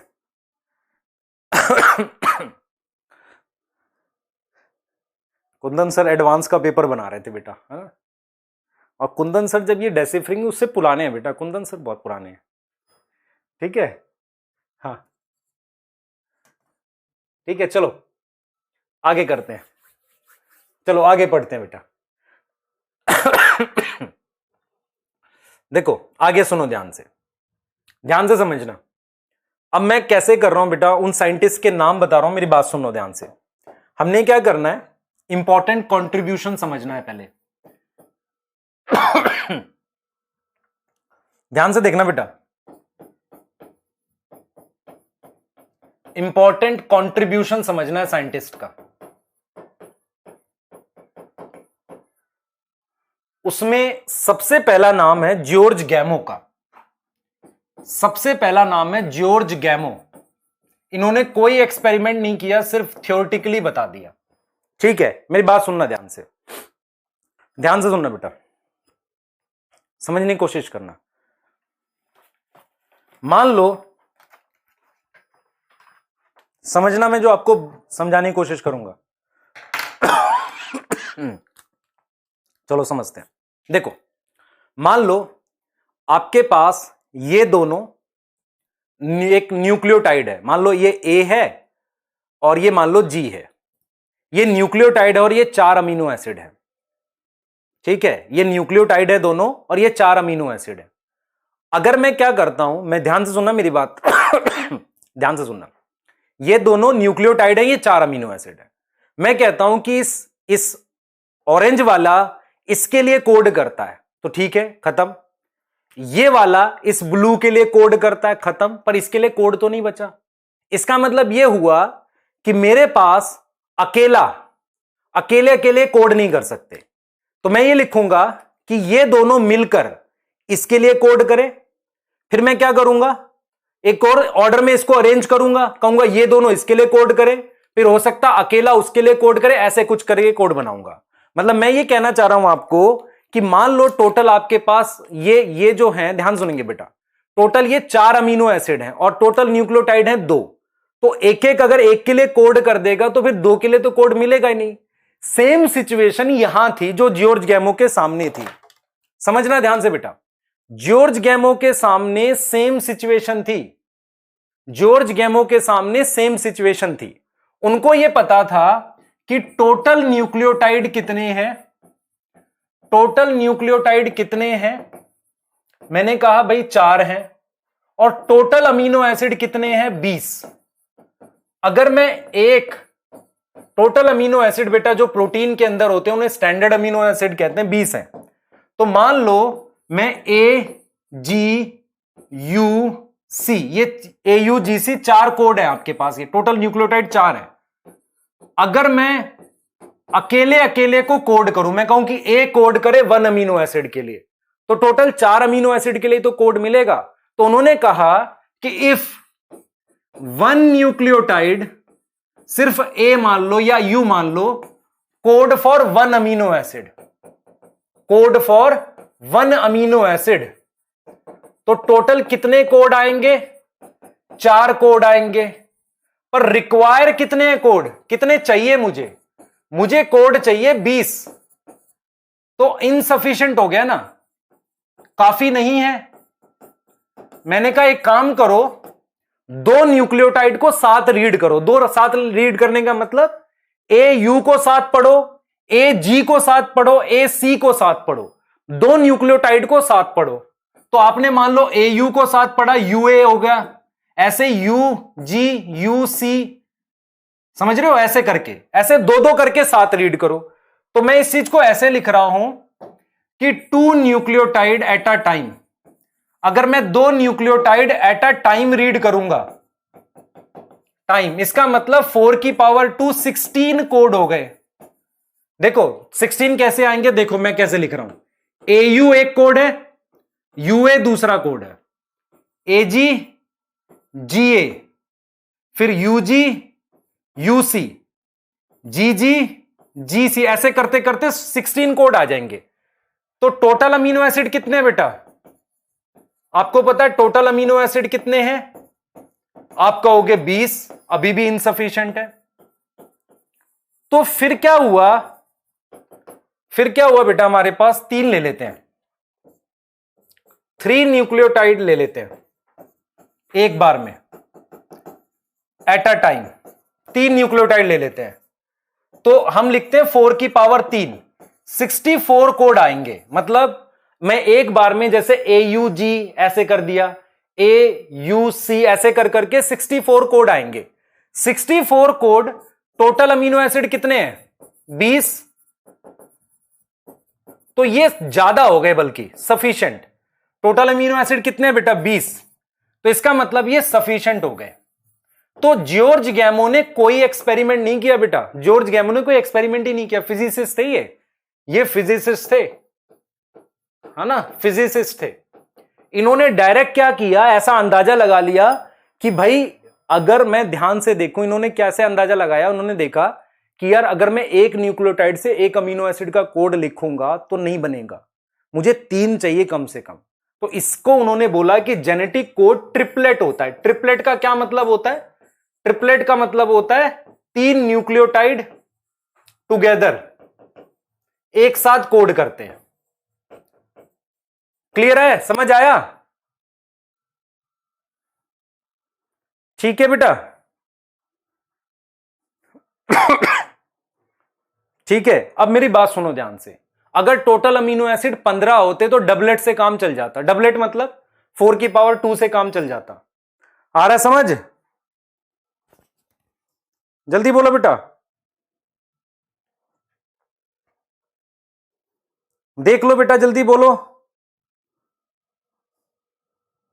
अगर मैं कहूं कि मान लो टोटल अमीनो एसिड होते 65, तो फिर ट्रिपलेट से भी काम नहीं चलता, फिर क्वाड्राप्लेट 4 न्यूक्लियोटाइड एक बार रीड करने पड़ते, फिर 256 आता 4 की पावर 4। क्लियर? तो इस तरीके से उन्होंने बेटा, इस तरीके से उन्होंने क्या पता लगाया कि जेनेटिक कोड जो होते हैं वो 3-3 करके रीड करते हैं। ठीक है, जेनेटिक कोड कैसे कैसे रीड करके करते हैं? 3-3 करके हम रीड करते हैं। क्लियर है? यहां तक समझ में आ रही है? चलिए आगे चलते हैं फटाफट से। अब मैं क्या चाह रहा हूं बेटा, आपको ध्यान से सुनेंगे, मैं आपको यह बताना चाह रहा हूं, देखो इधर बेटा, ये कोई एक्सपेरिमेंट नहीं है, मैं सिर्फ ये समझा रहा हूं आपको। इधर देखो, मैं आपको ये समझा रहा हूं कि जैसे मान लो, जिन बच्चों को थोड़ा सा भी अजीब लगता है, देखो इधर मेरे पास मान लो ये ए है, ये जी है, ये सी है, यू है, ए है, जी, सी, ए, सी, जी, यू। अगर मैं एक न्यूक्लियोटाइड से एक अमीनो एसिड के लिए कोड लाऊंगा तो सिर्फ 4 कोड आएंगे ना, लेकिन अगर मैं 2 एक बार में रीड करूंगा तो फिर 16 कोड आएंगे अगर 2 रीड करता हूं, और अगर मैं 3-3 करके रीड करूंगा तो 64 कोड पॉसिबल है। जब आप 3 को एक साथ रीड करते हो एक अमीनो एसिड के लिए, इसे कहते हैं हम क्या बेटा? ट्रिपलेट। इसे ट्रिपलेट कहते हैं। अब एक्स्ट्रा कोड क्या होंगे वो मैं बता रहा हूं। 44 का क्या हुआ वो बता तो रहा हूं, सुन तो लो, मानोगे नहीं, सुन लो। ठीक है, 3-3 करके रीड करते हैं। अब देखो मेरी बात सुनो ध्यान से, मैं ये चाह रहा हूं, ध्यान से सुनो बेटा, अदर कंट्रीब्यूशन समझेंगे पहले, अदर साइंटिस्ट के कंट्रीब्यूशन समझेंगे। अदर कंट्रीब्यूशन को ध्यान से समझना है हमने। मुझे एक बात तो समझ आ गई कि एमआरएनए अगर मेरे पास है, ध्यान से सुनना बेटा, ये एमआरएनए है मेरे पास, मान लो AU ऐसे करके मेरे पास एमआरएनए है। ठीक है, एक सेकंड देना, ऐसे मेरे पास एमआरएनए है। ठीक है, यहां पर अमीनो एसिड है, मान लो यहां पर ग्लाइसिन है, ये मान लो वेलिन है, यहां पर मिथ्योनिन है, ये अमीनो एसिड है। सुनना ध्यान से जो बताऊंगा अब मैं, ठीक है, सुनना ध्यान से। ये मेरे पास न्यूक्लियोटाइड का सीक्वेंस है, ठीक है, और ये मेरे पास अमीनो एसिड का सीक्वेंस है। अगर मुझे कोड डेसिफर करना है तो पहली बात तो मैंने ये पता लगा ली कि भाई 3-3 जो है वो एक अमीनो एसिड के लिए कोड करेगा, 3-3 कोड करेगा एक अमीनो एसिड के लिए। पहली बात ये पता लगा ली। अगर मुझे ये पता लगाना है कि कौन सा कोड किस अमीनो एसिड के लिए, ये कैसे पता लगाऊंगा? इसको पता लगाने के लिए मुझे क्या करना पड़ेगा? अपनी मर्जी का एक आरएनए बना लूं जो मेरी मर्जी का सीक्वेंस का हो। देखो एक चीज समझो ध्यान से, आरएनए कभी भी मेरी मर्जी का नहीं बन सकता। आरएनए हमेशा डीएनए से बनता है ना, तो डीएनए की मर्जी का बनेगा। तो एक साइंटिस्ट था जिसने एक एंजाइम खोजा जिससे आप अपनी मर्जी का आरएनए बना सकते थे। अपने मर्जी का मतलब सारे जी लगा दो, सारे यू लगा दो, ऐसा एक आरएनए बना लो और फिर उससे देखो कौन सा अमीनो एसिड जुड़ रहा है। और वो भी आप कहां करके देखो? सेल के अंदर नहीं। देखो मैं आपको एक चीज समझाता हूं, अगर आपको जेनेटिक कोड को डेसिफर करना है तो देखो हमने क्या किया है। देखो, to decipher genetic code, to decipher genetic code मुझे क्या क्या चाहिए था? सबसे पहले जॉर्ज गैमो ने यह तो बता दिया, जॉर्ज गैमो ने यह तो बता दिया कि जो कोड है वो ट्रिपलेट है, मतलब 3-3 करके रीड कर रहे हैं। क्लियर? ये तो बता दिया उसने, ठीक है। जॉर्ज गैमो ने ये क्लियर कर दिया, 3-3 करके कर रहे हैं। मैंने सोचा कि अगर मैं अपनी मर्जी का आरएनए बना दूं, मान लो मैं अपनी मर्जी का एक आरएनए बना दूं, एक ऐसा आरएनए बना दूं जो मेरी मर्जी का हो, जिसमें मान लो सिर्फ जी हो, तो इससे मान लो एक अमीनो एसिड की चेन बनी जिसमें सिर्फ ग्लाइसीन है, तो मुझे यह पता चल जाएगा कि ट्रिपल जी कोड करता है ग्लाइसीन से। पर इसके लिए मुझे 2-3 कंडीशन चाहिए। पहला, टू डेसिफर मुझे क्या करना पड़ेगा, to decipher genetic code, genetic code को पता लगाने के लिए आप क्या करो, आरएनए बनाओ अपनी चॉइस का। मतलब क्या करो, आप आरएनए विद डिजायर सीक्वेंस बनाओ, अलग अलग आप अपनी मर्जी से सीक्वेंस से आरएनए बनाओ। फिर क्या करो, आरएनए से प्रोटीन बनाओ। आरएनए से क्या बनाओ, प्रोटीन, पर वो सेल में नहीं बनाओ, क्योंकि देखो अगर आप क्या करोगे, इस आरएनए से ये प्रोटीन सेल के अंदर बनाओगे तो हो सकता है वहां पहले से आरएनए हो। तो जेनेटिक कोड पता लगाने का तरीका यह है कि आप पहले एक आरएनए बनाओ जिसका सीक्वेंस आपको पता हो और उससे जो अमीनो एसिड जुड़ रहे हैं उनको रिलेट कर लोगे। उसके लिए 2-3 कंडीशन है। पहला, आप अपने मर्जी का आरएनए बनाओ। दूसरा, आप क्या करो, ये जो प्रोसेस है प्रोटीन बनाने का, ये सेल में मत करो, क्योंकि सेल में ऐसा हो ही नहीं सकता कि कोई आरएनए ना हो। पता चला कि आपने अपना आरएनए डाला है, वहां किसी और आरएनए की प्रोटीन बन गई, फिर रिलेट कैसे करोगे। तो इसके लिए 3 साइंटिस्ट का कंट्रीब्यूशन है जो मैं लिखने जा रहा हूं, और उसको आप देखना कि कैसे वो काम करेगा। क्लियर है बेटा? Was George correct? हाँ, डिजायरेबल मतलब बेटा मेरी मर्जी का सीक्वेंस। यार ऑफ मत लिखा करो, बड़ा तकलीफ होती है ना।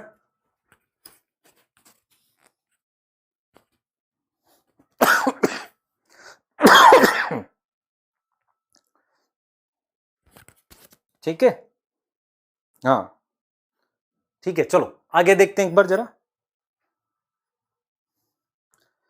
आ जाओ भाई, आ जाओ। देखो जरा 3 साइंटिस्ट के काम जो थे वो उस पे आ गए हम लोग। देखो कौन से काम थे। देखो मेरे पास क्या था एक साइंटिस्ट थे जिसका नाम था सिवेरो ओकोवा। सिवेरो ओकोवा ने एक एंजाइम डिस्कवर किया,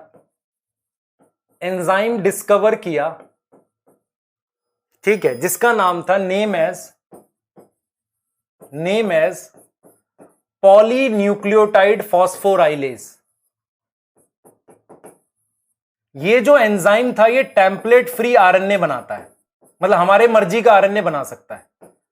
एंजाइम का क्या नाम है भाई, दिमाग में बिठाओ अपने। सिवेरो ओकोवा एक साइंटिस्ट थे, उन्होंने एक एंजाइम डिस्कवर किया, उसका नाम था पॉलीन्यूक्लियोटाइड फॉस्फोराइलेज। ये टेम्पलेट फ्री आरएनए कर देगा। टेम्पलेट फ्री आरएनए का मतलब ये वो आरएनए बना देगा जो हमारी मर्जी का होगा, जैसा हम चाहेंगे वैसा आरएनए बना देगा ये, क्योंकि हम उसको वही न्यूक्लियोटाइड देंगे जिसको जोड़ के ये आरएनए बना देगा। दूसरा कंट्रीब्यूशन दूसरे नंबर पर है बेटा नीरनबर्ग। नीरनबर्ग ने क्या किया, बिना सेल के cell free synthesis of protein का सिस्टम दिया। Cell free synthesis of protein का क्या दिया, सिस्टम दिया। ठीक है, तो नीरनबर्ग ने क्या किया बेटा, क्लियर, नीरनबर्ग ने क्या किया बेटा, सेल फ्री सिंथेसिस का क्या दिया, प्रोटीन का तरीका दिया। मतलब देख रहे हो, इसने दिया कि इसने एक एंजाइम दिया कि ले भाई जा बना अपने मर्जी का एंजाइम, वो बना ले, आरएनए बना ले। ठीक है, इसने दिया कि बिना सेल के आप कैसे वो बना सकते हो, प्रोटीन बना सकते हो आरएनए से, वो मेथड दिया इसने। और हमारे पास एच जी खुराना, इन्होंने क्या दिया बेटा, खुराना, इन्होंने दिया होमोपॉलीमर एंड कोपॉलीमर।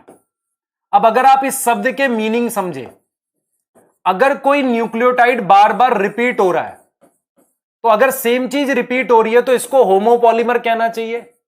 आप देख पा रहे हो, इसे होमोपॉलीमर कहेंगे। और अगर मेरे पास AU ऐसे 2 चीजें रिपीट हो तो इसे आप क्या बोलोगे, कोपॉलीमर बोलोगे।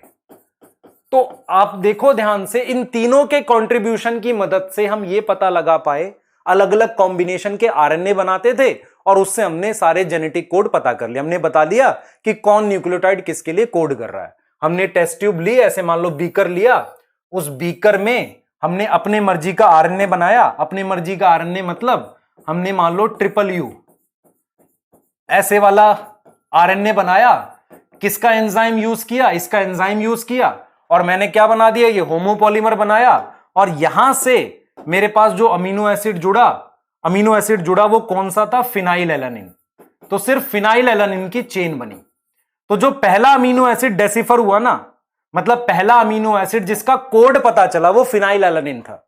मतलब हमने सबसे पहले यह पता लगाया कि triple U code for phenyl alanine. ठीक है, तो फर्स्ट अमीनो एसिड जो हमने ऐसे डिस्कवर किया, फर्स्ट अमीनो एसिड जो हमने डेसिफर किया, जिसका कोड पता लगाया, कोड वॉज रिवील्ड, वो क्या था बेटा? वो फिनाइल एलानिन था। और वो किसके लिए कोड करता है? ट्रिपल यू कोड करता है फिनाइल एलानिन के लिए। पीएचई का मतलब है फिनाइल एलानिन। तो आपको यह समझ आना चाहिए बच्चे कि जॉर्ज गैमो ने ट्रिपलेट बताया, 3 साइंटिस्ट के कंट्रीब्यूशन से हमने पता लगाया। 3 साइंटिस्ट के कंट्रीब्यूशन से हमने पता लगाया कि सिवेरो ओकोवा, उन्होंने एक एंजाइम दिया, नीरनबर्ग ने सेल फ्री सिंथेसिस का मेथड दिया और इन्होंने कोपॉलीमर और होमोपॉलीमर दिया। तीनों का कंट्रीब्यूशन कंबाइन करके हमने अलग अलग तरह की चेन बनाई और उससे अलग अलग अमीनो एसिड जुड़ते गए। उससे हमने पता लगाया कि कौन सा किसके लिए कोड करता है। ठीक है, ये कहानी है।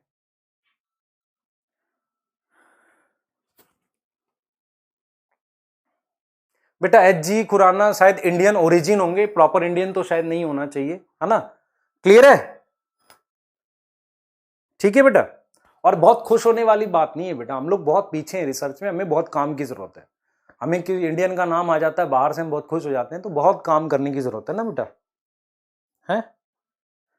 हाँ, क्लियर?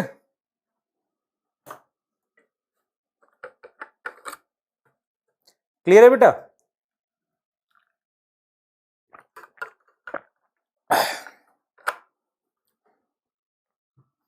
अपनी एनसीईआरटी देखो आप, ध्यान से सुनो बेटा, ध्यान से सुनो, मैं क्या बता रहा हूं आपको। मैं आपको सिर्फ ये पढ़ाने की कोशिश कर रहा हूं जेनेटिक कोड क्या था। ट्रांसक्रिप्शन, डीएनए रेप्लिकेशन पता लगाना आसान था, ट्रांसलेशन पता लगाना मुश्किल था, क्योंकि न्यूक्लियोटाइड से अमीनो एसिड बनाने थे। तो उसके लिए अलग अलग फील्ड के साइंटिस्ट लगे। उसमें से जॉर्ज गैमो ने, जो कि एक फिजिसिस्ट थे, आइडिया लगा लिया 3-3 करके कोड आएगा। फिर ये 3 साइंटिस्ट हैं जिनके कंट्रीब्यूशन से हमने ये पता लगाया कि कौन से न्यूक्लियोटाइड किस अमीनो एसिड के लिए कोड करते हैं। क्लियर? क्लियर है बेटा? हाँ, ठीक है, क्लियर। बच्चे रिसर्च करेंगे बाद में, पहले पढ़ाई तो करें, है ना? अगर मैं, आप मेरे से पूछो आप मेरे को क्या पसंद है बेटा, मैं एक्चुअल में क्या चाह रहा हूं, अगर आप मेरे से पूछोगे, मतलब मेरा टारगेट ये नहीं है कि मैं कभी 40 डॉक्टर बना दूं। मेरा टारगेट ये रहेगा, अगर मान लो मैं इतने बड़े प्लेटफॉर्म पे पढ़ाता हूं, कि नॉलेज, मतलब आपको बहुत सारी ढंग की नॉलेज आ जाए, आपको एनसीईआरटी पढ़ना आ जाए। मैं ये भी जानता हूं कि सारे डॉक्टर नहीं बनते हैं, लेकिन आप कम से कम उतनी बायो आपको आ जाए कि वो आप आगे वाली जनरेशन को सही बायो बढ़ा सको। सिर्फ ये करना है, क्योंकि आप इस चीज को समझो ध्यान से कि हम इस चीज में बड़ा लैग करते हैं। जो बेसिक लेवल की पढ़ाई है, 9, 10, 11, 12, वो उसमें हम लोग मतलब बहुत लैग कर रहे हैं। तभी तो बेसिक्स नहीं ठीक होंगे तो ऊपर कैसे ठीक होगा? तो नीचे की नींव मजबूत होगी बेटा, तभी अच्छा होगा। ठीक है, मतलब आप उस लेवल पर ज्यादा अच्छा पढ़ा सके जो नीचे वाला लेवल है, तो शायद कुछ बेटर होगा। ठीक है, तभी इंटरेस्ट बनेगा। क्लियर है बेटा? हाँ, ये मतलब फैक्ट है कि मतलब सब नहीं डॉक्टर बन सकते, ये हमें भी पता है। हमें तो क्या करना है बेटा, एक मास को, मतलब सब लोगों को एक प्रॉपर तरीके से पढ़ना, लॉजिकल थिंकिंग सिखानी है। अगर वो कर पाए तो वो बेटर होगा। आप समझ रहे हो? आप उसमें भी बहुत आगे बढ़ पाएंगे। क्लियर?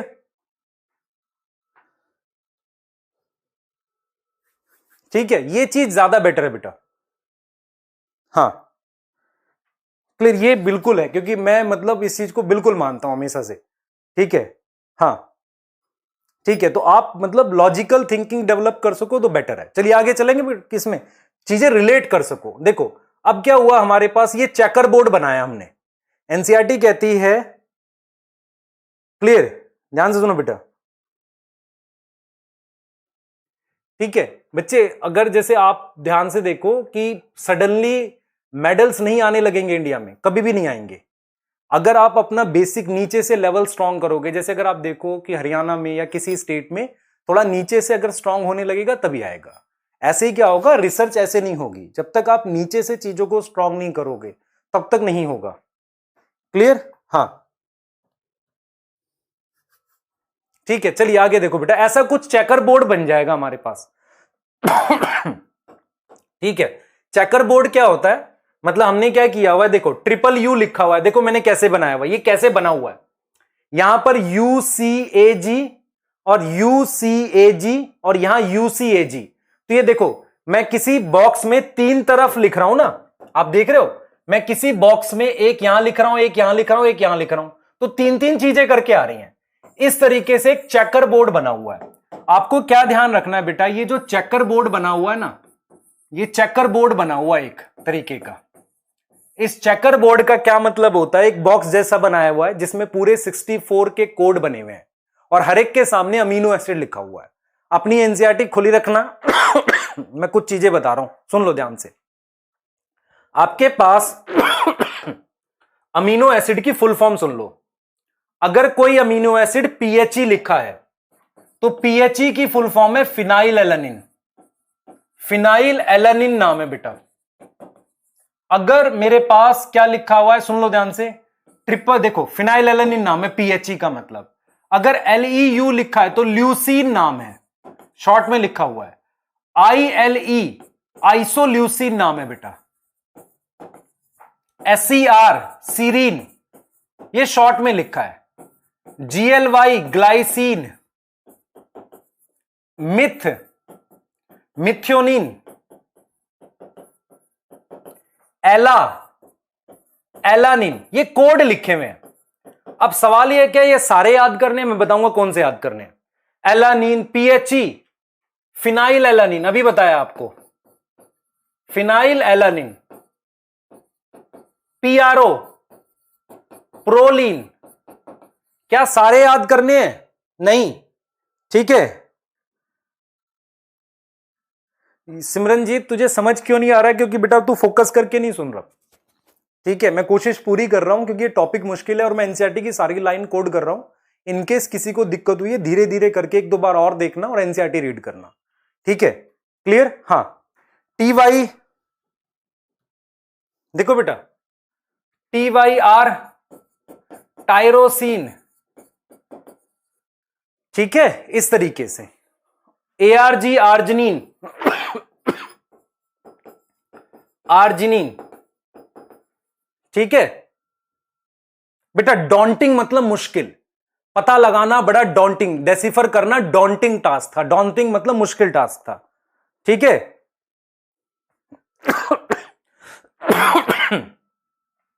बेटा, PHE, phenylalanine, leucine, isoleucine, serine, glycine, methionine, alanine और HIS का मतलब है हिस्टिडीन।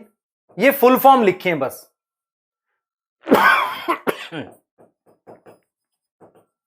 आ रहा है समझ आपको? ठीक है, बता रहा हूं बेटा, बता रहा हूं, ध्यान से सुनो, बता रहा हूं। देखो GLU और लिख देता हूं नाम, देखो ध्यान से देखना, देखो और लिख देता हूं यहां पे। मान लो GLU, देखो GLU, GLU है glutamic acid, glutamic acid. ASP aspartic acid. GLN glutamine, amide होता है ये। ASN एस्पार्जीन। क्लियर है? अरे स्टॉप बता रहा हूं बेटा, स्टॉप के लिए बता रहा हूं, है ना, स्टॉप का मतलब बता रहा हूं। ठीक है, ये हो गया। अब मेरी बात सुनो ध्यान से। ये आपको सारे याद नहीं करने, सबके कोड याद नहीं करने, मैं कुछ चीजें बताऊंगा उतना आपने याद करना है। अब ये आपके एग्जाम के लिए codon which need to be learn, देखो आप समझो ध्यान से, एयूजी कोड कर रहा है मिथ्योनिन के लिए, ये याद करना है। जहां पर एयूजी होगा वो मिथ्योनिन के लिए कोड करेगा, यूजीजी ट्रिप्टोफान के लिए कोड करेगा। किसके लिए कोड करेगा? ट्रिप्टोफान के लिए। अब सुनना, 3 कोड ऐसे हैं जो किसी अमीनो एसिड के लिए कोड नहीं करते, उन्हें स्टॉप कोडोन कहते हैं। उआ, उगा, उआग, ऐसे याद करना है। देखो यूएए उआ, यूजीए उगा, यूएजी उआग, उआ, उआ, उगा, उआग। तो ये स्टॉप कोडोन है बेटा। स्टॉप कोडोन का मतलब not code for any amino acid, any amino acid, ठीक है। उआ, उगा, उआग, उआ, उगा, उआग।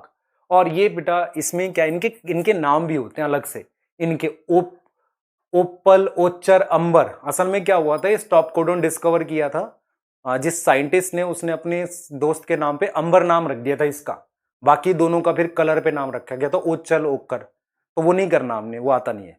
बस आपको याद करना है उआ, उगा, उआग, ये स्टॉप कोडोन है। 2 ये याद करने हैं, ठीक है। उसके अलावा देखो और क्या याद करना आपने ये याद करनी है कि जो लास है, लाइसिन, आर्जिनिन और सीरीन, इनके 6 कोड हैं। मतलब 6 कोड है इनके, हर एक के 6 कोड है इन तीनों के, ये याद रखना है। आइसोल्यूसिन के 3 कोड है, इसके बाहर नहीं जाएगा बेटा क्वेश्चन। और आपको ये याद करना है triple A, triple U, triple जी और ट्रिपल सी, इनके कोड और याद करने हैं। ट्रिपल ए ग्लाइस बेटा, ट्रिपल ए है लाइसिन, ट्रिपल यू है फिनाइल एलेनिन, पढ़ा अभी हमने। देखो मैं कह रहा हूं कितने याद करने हैं वो देख लो। ट्रिपल जी ग्लाइसिन और ये प्रोलिन।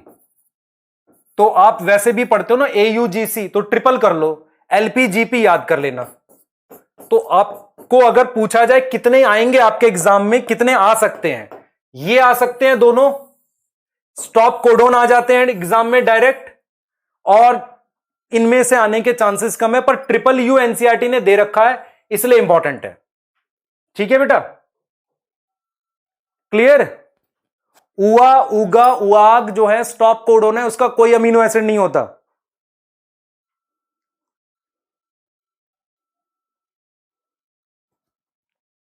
क्लियर? समझ लो ध्यान से बेटा। क्लियर? क्या याद करना है, समझ में आ गया? सारा याद नहीं करना, ये करने हैं ये उआ, उगा, उआग। क्लियर? अपना मत बनाओ, जो बोलता हूं कर लिया करो। हाँ, उआ, उगा, उआग स्टॉप कोडोन है। एयूजी बोला तो बेटा, एयूजी कोड फॉर मिथ्योनिन। हाँ क्लियर? आइसोल्यूसिन के 3 कोड हैं, आइसोल्यूसिन के 3 कोड हैं, इनके 6 कोड है। बॉक्स में देखो एक बार, चेक करो बॉक्स में, 6 कोड है बेटा। हाँ ठीक है, जहां पर ये आता है प्रोटीन रुक जाती है। आगे आओ,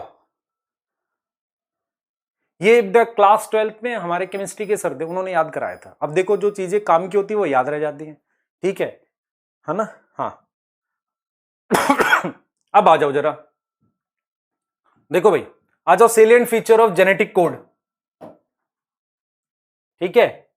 salient feature of genetic code ये पढ़ रहे हैं बेटा। लास्ट वर्ड की full form lysine, arginine, serine, इनके 6 कोड हैं। क्लियर? हाँ, सेलिएंट फीचर लिखो बेटा।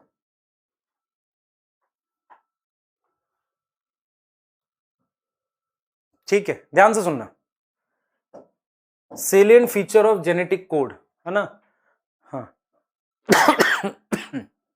ठीक है। हाँ, सेलिएंट फीचर सुन लो ध्यान से, जेनेटिक कोड के क्या फीचर होते हैं सुनना पहले। सबसे पहला फीचर बेटा, हमारे पास AUG जो है वो स्टार्ट कोडोन होता है। स्टार्ट कोडोन का मतलब क्या होता है? स्टार्ट कोडोन का मतलब देखो, मैं फीचर लिख रहा हूं बेटा, जेनेटिक कोड के फीचर।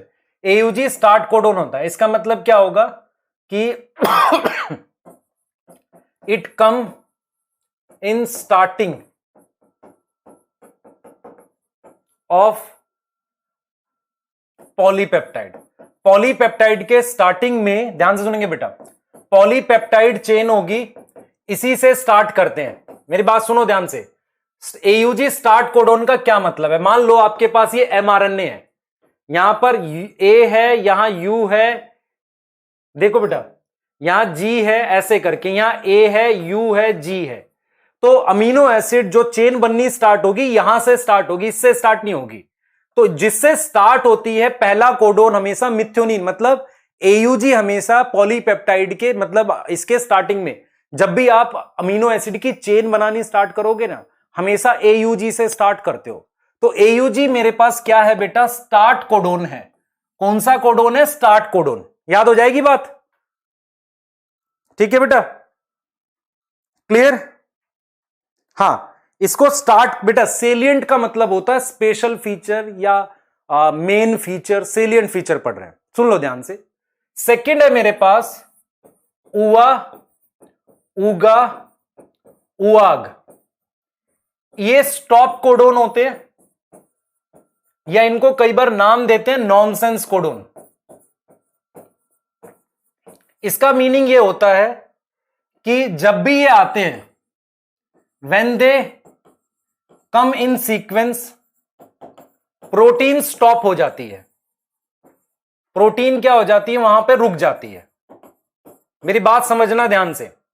मान लो मैं आपसे कहता हूं कि मैंने यहां ऐसे एक सीक्वेंस लिख दिया, ध्यान से देखना मैं क्या करने वाला हूं।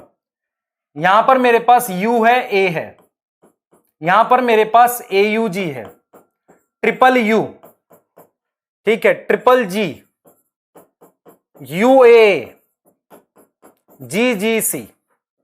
अब मेरी बात बहुत ध्यान से सुनना आप। मैं अमीनो एसिड पहला इसकी जगह जोड़ूंगा मिथ्योनिन, मिथ्योनिन जोड़ूंगा। ट्रिपल यू की जगह मैंने यहीं से शुरू किया, यहां से नहीं शुरू किया, तो इसलिए इसको स्टार्ट कोडोन कह रहे हैं। इसको हम क्या कह रहे हैं? स्टार्ट कोडोन, ठीक है। फिर मैंने यहां पर क्या जोड़ा? इसकी जगह फिनाइल एलानिन जोड़ा, इसकी जगह ग्लाइसिन जोड़ा। अब ये यहां पर स्टॉप कोडोन आ गया। तो जो स्टॉप कोडोन होता है उसका कोई अमीनो एसिड नहीं आता, तो मेरे पास 3 अमीनो एसिड की चेन बनेगी, तो इसकी वजह से यहीं रुक जाएगा। तो इसे स्टॉप कोडोन कहते हैं, नॉनसेंस कोडोन कहते हैं। क्लियर है बेटा? ठीक है।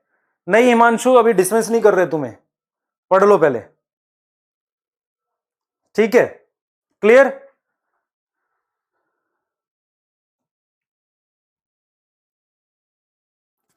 क्लियर बेटा, यहां तक समझ में आ गया? हाँ, स्टार्ट मतलब हमेशा हम स्टार्ट AUG से करेंगे, और जिस जैसे स्टॉप कोडोन आ जाएगा वहीं से रुक जाएगा। तो 3 ही अमीनो एसिड जोड़े हमने। क्लियर है बेटा? यहां तक समझ में आ रहा है? तो AUG से हमेशा स्टार्ट करेंगे, उसे स्टार्ट कोडोन कहते हैं, और स्टॉप कोडोन होगा उससे पहले रुक जाएगा, मतलब वो आते ही रुक जाएगा। ठीक है। हां, आगे आओ, अगला देखो बेटा, तीसरा फीचर देखो, जेनेटिक कोड ट्रिपलेट होता है। जेनेटिक कोड जो होता है इस ट्रिपलेट। ट्रिपलेट का क्या मतलब होता है? देखो, ट्रिपलेट का मीनिंग ये होता है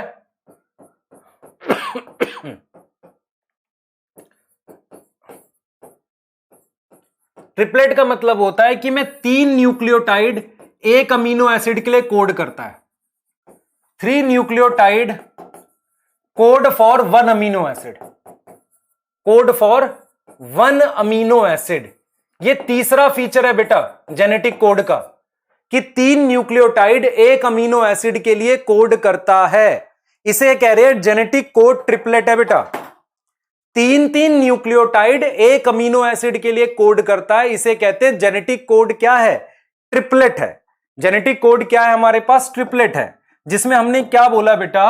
3 न्यूक्लियोटाइड एक अमीनो एसिड के लिए कोड करता है, उसे हमने बोला genetic code is triplet. Clear? Genetic code is triplet. समझ लो ध्यान से, क्लियर। अब एक और देखो, fourth, genetic code is universal. Universal का क्या मतलब है, ध्यान से सुनना, जेनेटिक कोड इज यूनिवर्सल, इस बात का मतलब समझना, जेनेटिक कोड यूनिवर्सल है, इस बात का मतलब समझना बहुत ध्यान से कि जेनेटिक कोड हमारे पास यूनिवर्सल है, इस बात का क्या मतलब है। बहुत ध्यान से देखो बेटा, हमने यहां पर 5 लिखा, हमने यहां पर 3 लिखा, समझना बहुत ध्यान से, मैं आपको समझा रहा हूं कि जेनेटिक कोड यूनिवर्सल क्या होता है। देखो, मान लो यहां AUG है, यहां GGG है, तो AUG कोड कर रहा है मिथ्योनिन के लिए, GGG कोड कर रहा है मान लो ग्लाइसिन के लिए। तो मैं ये कह रहा हूं बेटा, जेनेटिक कोड यूनिवर्सल का मतलब ये हुआ कि अगर मेरे अंदर, मेरे किसी सेल में AUG मिथ्योनिन के लिए कोड कर रहा है, तो आपके भी सभी सेल में AUG मिथ्योनिन के लिए कोड करेगा, लीफ में भी AUG मिथ्योनिन के लिए कोड करेगा, बैक्टीरिया में भी AUG मिथ्योनिन के लिए कोड करेगा। इसका मतलब ये कोड बदलते नहीं है कि जैसे AUG किसी और अमीनो एसिड के लिए कोड कर दे किसी और ऑर्गेनिज्म में, ऐसा नहीं होता। जेनेटिक कोड यूनिवर्सल का मतलब ये होता है कि one code for same amino acid in different organism. कुछ एक्सेप्शन है इस बात की, लेकिन वो हम देखेंगे। एक्सेप्शन क्या है बेटा, माइटोकॉन्ड्रिया में कुछ में नहीं होता और प्रोटोजोआ में। एक्सेप्शन है माइटोकॉन्ड्रिया और प्रोटोजोआ, वो भी कुछ, सम प्रोटोजोआ और माइटोकॉन्ड्रिया, उसमें नहीं होता। नहीं तो जेनेटिक कोड क्या होता है, यूनिवर्सल होता है।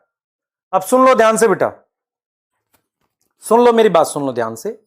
मैं आपको एक चीज समझा रहा हूं कि जैसे हम क्या करते हैं, हम बैक्टीरिया के अंदर ह्यूमन की जीन डाल देते हैं। जो प्रोटीन बैक्टीरिया के अंदर, सुनो, जो प्रोटीन हमारे अंदर बन रही है, जीन डालने से वही प्रोटीन बैक्टीरिया में कैसे बन सकती है। बैक्टीरिया क्या करेगा, उस DNA से RNA बनाएगा और फिर उस RNA में कोड जो है, उस कोड को पढ़ के वहां भी वही प्रोटीन बन जाएगी। ये तभी पॉसिबल है ना कि जेनेटिक कोड यूनिवर्सल, हम कोड भेजते हैं, ऐसा थोड़ी पूरा मशीन भेजते हैं, हम तो सिर्फ कोड भेजते हैं। इसका मतलब यह हुआ कि AUG अगर मेरे अंदर मिथ्योनिन के लिए कोड करता है, तो यहां पर आपके रूम में कोई मक्खी होगी तो उसमें भी AUG मिथ्योनिन के लिए कोड कर रहा है। वहां पर कोई एंट होगी, उसके अंदर भी, आपके रूम में कोई मान लो कोई फ्लावर रखा हुआ, उसकी लीफ, जो प्लांट है उसकी लीफ में भी AUG कोड कर रहा है मिथ्योनिन के लिए। इसे कहते हैं जेनेटिक कोड का यूनिवर्सल होना। कुछ एक्सेप्शन भले ही है, वो भी बहुत थोड़ी सी है, माइटोकॉन्ड्रिया और प्रोटोजोआ में होता है। क्लियर है बेटा, बोलो जल्दी बताओ बच्चे। फीचर तो करा दूं जेनेटिक कोड के, फीचर तो पूरा कराने दो ना, ऐसे थोड़ी होता है, कुछ भी लिखते रहते हो अनसेंट, है ना।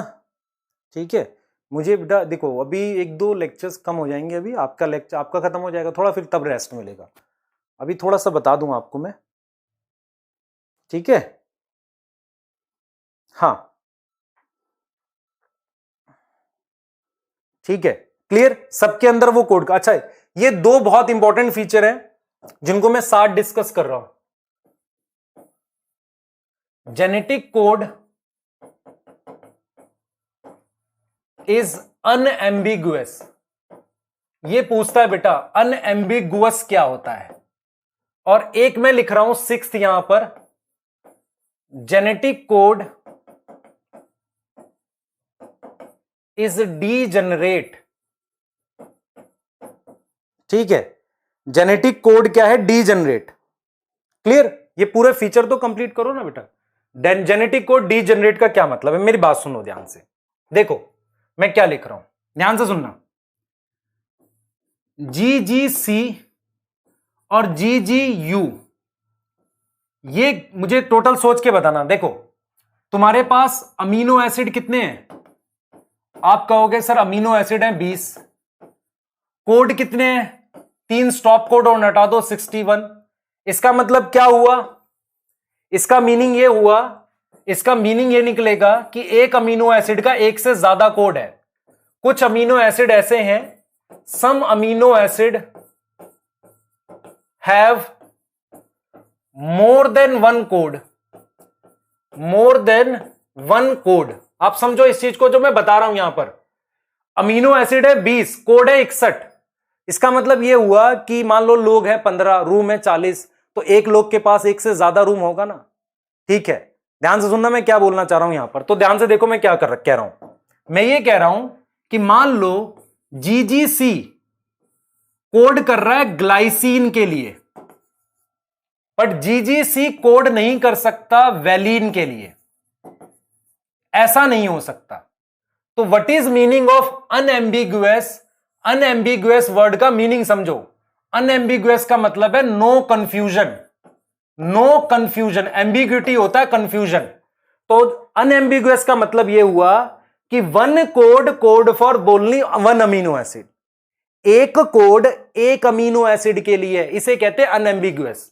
तो अनएम्बिगुअस का क्या मतलब हुआ? कोई कंफ्यूजन नहीं। तो अनएम्बिगुअस का मतलब वन कोड वन कोड मतलब कोडोन की बात कर रहे हैं। One codon have information for one amino acid only, information for one amino acid only. ध्यान से देखो, फिर से समझो मेरी बात को। देखो मैं कह रहा हूं जीजीसी इसके लिए कोड कर रहा है, इसके लिए नहीं कर रहा। इसका मतलब यह हुआ कि एक कोड सिर्फ एक अमीनो एसिड के लिए कोड करता है, पर एक अमीनो एसिड के एक से ज्यादा कोड हो सकते हैं। आपको समझ आ रहा है मैं क्या बोल रहा हूं? डीजनरेट शब्द का क्या मतलब है? डीजनरेट का मतलब है कि one amino acid can have more than one code. जो बच्चे कंफ्यूज हो रहे हैं इसको पढ़ के ध्यान से सोचो मैं क्या बोलना चाह रहा हूं। मैं ये कहना चाह रहा हूं बेटा, ध्यान से सुनो। मैं ये कहना चाह रहा हूं कि जैसे मान लो ये अमीनो एसिड है, तो हम ये कह रहे हैं कि एक कोड एक अमीनो एसिड के लिए हो सकता है। एक मान लो ये जो ए अमीनो एसिड है, दिस इज अमीनो एसिड, तो इस अमीनो एसिड के लिए ये भी कोड कर रहा है, ये भी कोड कर रहा है। तो एक अमीनो एसिड के लिए एक से ज्यादा कोड हो सकते हैं, पर ऐसा नहीं हो सकता कि एक कोड एक से ज्यादा अमीनो एसिड के लिए कोड कर दे। आप समझो इस चीज को। अब ध्यान से मैं क्या बोल रहा हूं। मैं ये कह रहा हूं कि एक कोड एक से ज्यादा अमीनो एसिड का नहीं हो सकता, इसे हम अनएम्बिगुअस कहते हैं। कोई कंफ्यूजन नहीं। डीजनरेट का मतलब होता है कि एक अमीनो एसिड के एक से ज्यादा कोड है। आ रहा है कुछ समझ? बोलो,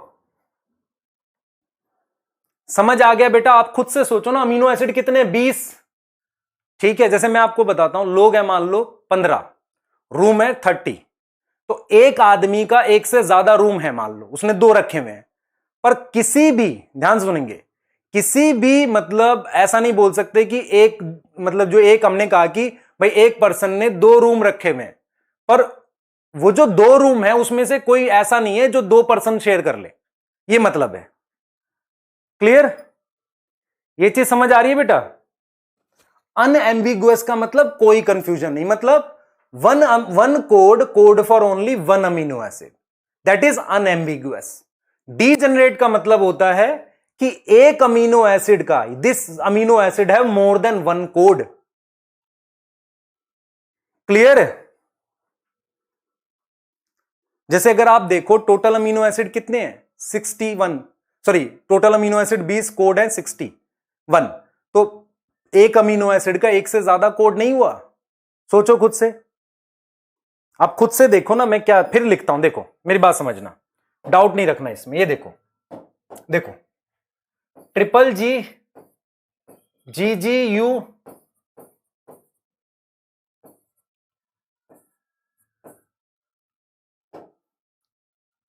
ये चारों, all 4 code for glycine. This is degenerate, this quality is degenerate. Degenerate मतलब एक अमीनो एसिड के एक से ज्यादा कोड है। One amino acid have more than one code. और आप नॉर्मली ये देखोगे कि डी जनरेट की प्रॉपर्टी आखिरी बेस की वजह से आती है, वही अलग होता है, बाकी तो सेम होता है। ठीक है, आगे आ जाओ। अनएम्बिगुअस, इसका मतलब समझो, triple ji code for glycine, not for मान लो एलानिन। तो एक कोड एक अमीनो एसिड के लिए है, इसके लिए नहीं है, इसे अनएम्बिगुअस कह रहे हैं। आ रहा समझ?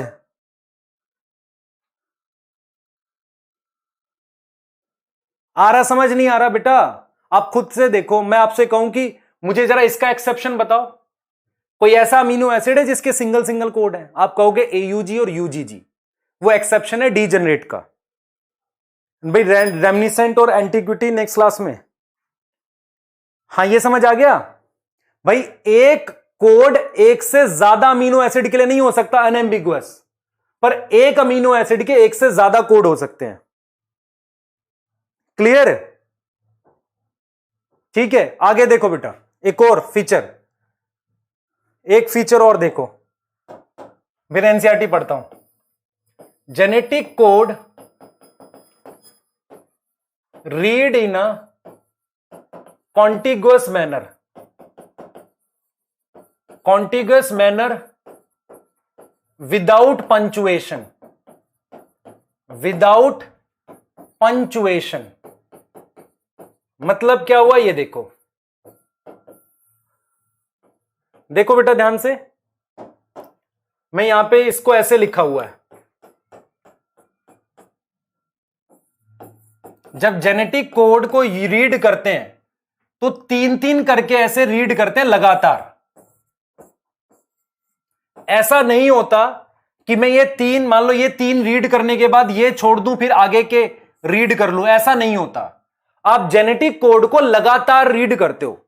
आप मान लो ये तीन रीड करे तो अगले तीन करोगे, ऐसे ऐसे रीड करते हैं। ऐसा नहीं होगा कि आपने ये तीन रीड किए और फिर यहीं से उठा के फिर से रीड कर दिया, ऐसा नहीं होता। क्लियर? इसे हम कहते हैं कि विदाउट पंचुएशन, लगातार। क्लियर? लगातार बेटा करते हैं। ठीक है, मुझे भी भूख लग गई भाई, एक लिख रहा है भूख लग गई, मुझे भी लग गई, पर एक बार एनसीईआरटी बता दूं, मैं आगे नहीं करा रहा, एनसीईआरटी बता रहा हूं बस, है ना? एनसीईआरटी देख लो, फीचर बता देता हूं। देखो ये फीचर जो लिखे हुए, सबसे पहले द कोडोन इज ट्रिपलेट। बेटा मेरी आज सुबह मैंने स्प्रिंट रिकॉर्ड किया है और फिर यूट्यूब पे जो लेक्चर आया आज वो भी मैंने आज ही करा था। एक ये आपकी क्लास है और अभी रात में हमें यकीन का एक लेक्चर रिकॉर्ड करना है ना? हाँ, तो थोड़ा सा दिन हेक्टिक होता है कभी कभी। ठीक है, हाँ क्लियर? सही है, ध्यान से देखो बेटा, तो करते हैं, आप भी मेहनत करो, ऐसा नहीं आप सो थोड़ी जाओगे, आप बैठ के पढ़ना ना रात में। क्लियर है? हाँ ठीक है, एक सेकंड बस बेटा। देखो the codon is triplet, 61 codon होते हैं, है ना? और तीन कोड नहीं करते, उन्हें स्टॉप कोडोन कहते हैं। डीजेनरेट समझ आ गया? Some amino acid coded by more than one codon, एक से ज्यादा कोडोन होते हैं, उसे डीजेनरेट कह रहे हैं। Codon is read in a contiguous fashion, contiguous मतलब लगातार पढ़ रहे हैं, मतलब लगातार, जैसे ए यू जी तीन पढ़ लिया, फिर जी यू ए तीन पढ़ लिया, ऐसे। उसमें कोई पंचुएशन नहीं होती, कोई कॉमा नहीं होता, कुछ नहीं होता। क्लियर? सुन लो ध्यान से बेटा, देखो इधर कोडोन इज ट्रिपलेट, 61 कोडोन है ना, ट्रिपलेट मतलब तीन तीन करके, और 61 कोड है सिर्फ। ठीक है, डीजेनरेट देखो मोर देन वन कोडोन, हमने लिखा ना वाला। अब ये देखो कॉन्टिन्यूसली पढ़ते, यूनिवर्सल समझ आ रहा है? For example from bacteria to human, triple U code कर रहा है फिनाइल एलानिन के लिए, मतलब आपके अंदर बैक्टीरिया के अंदर ट्रिपल यू कोड करता है फिनाइल एलानिन के लिए। कुछ माइटोकॉन्ड्रिया और प्रोटोजोआ में एक्सेप्शन मिलती है। ठीक है, क्लियर बेटा? ठीक, अब देखो जरा, AUG have dual function, it code for methionine and it also act as initiator codon. AUG किसके लिए कोड करता है? मिथ्योनिन के लिए।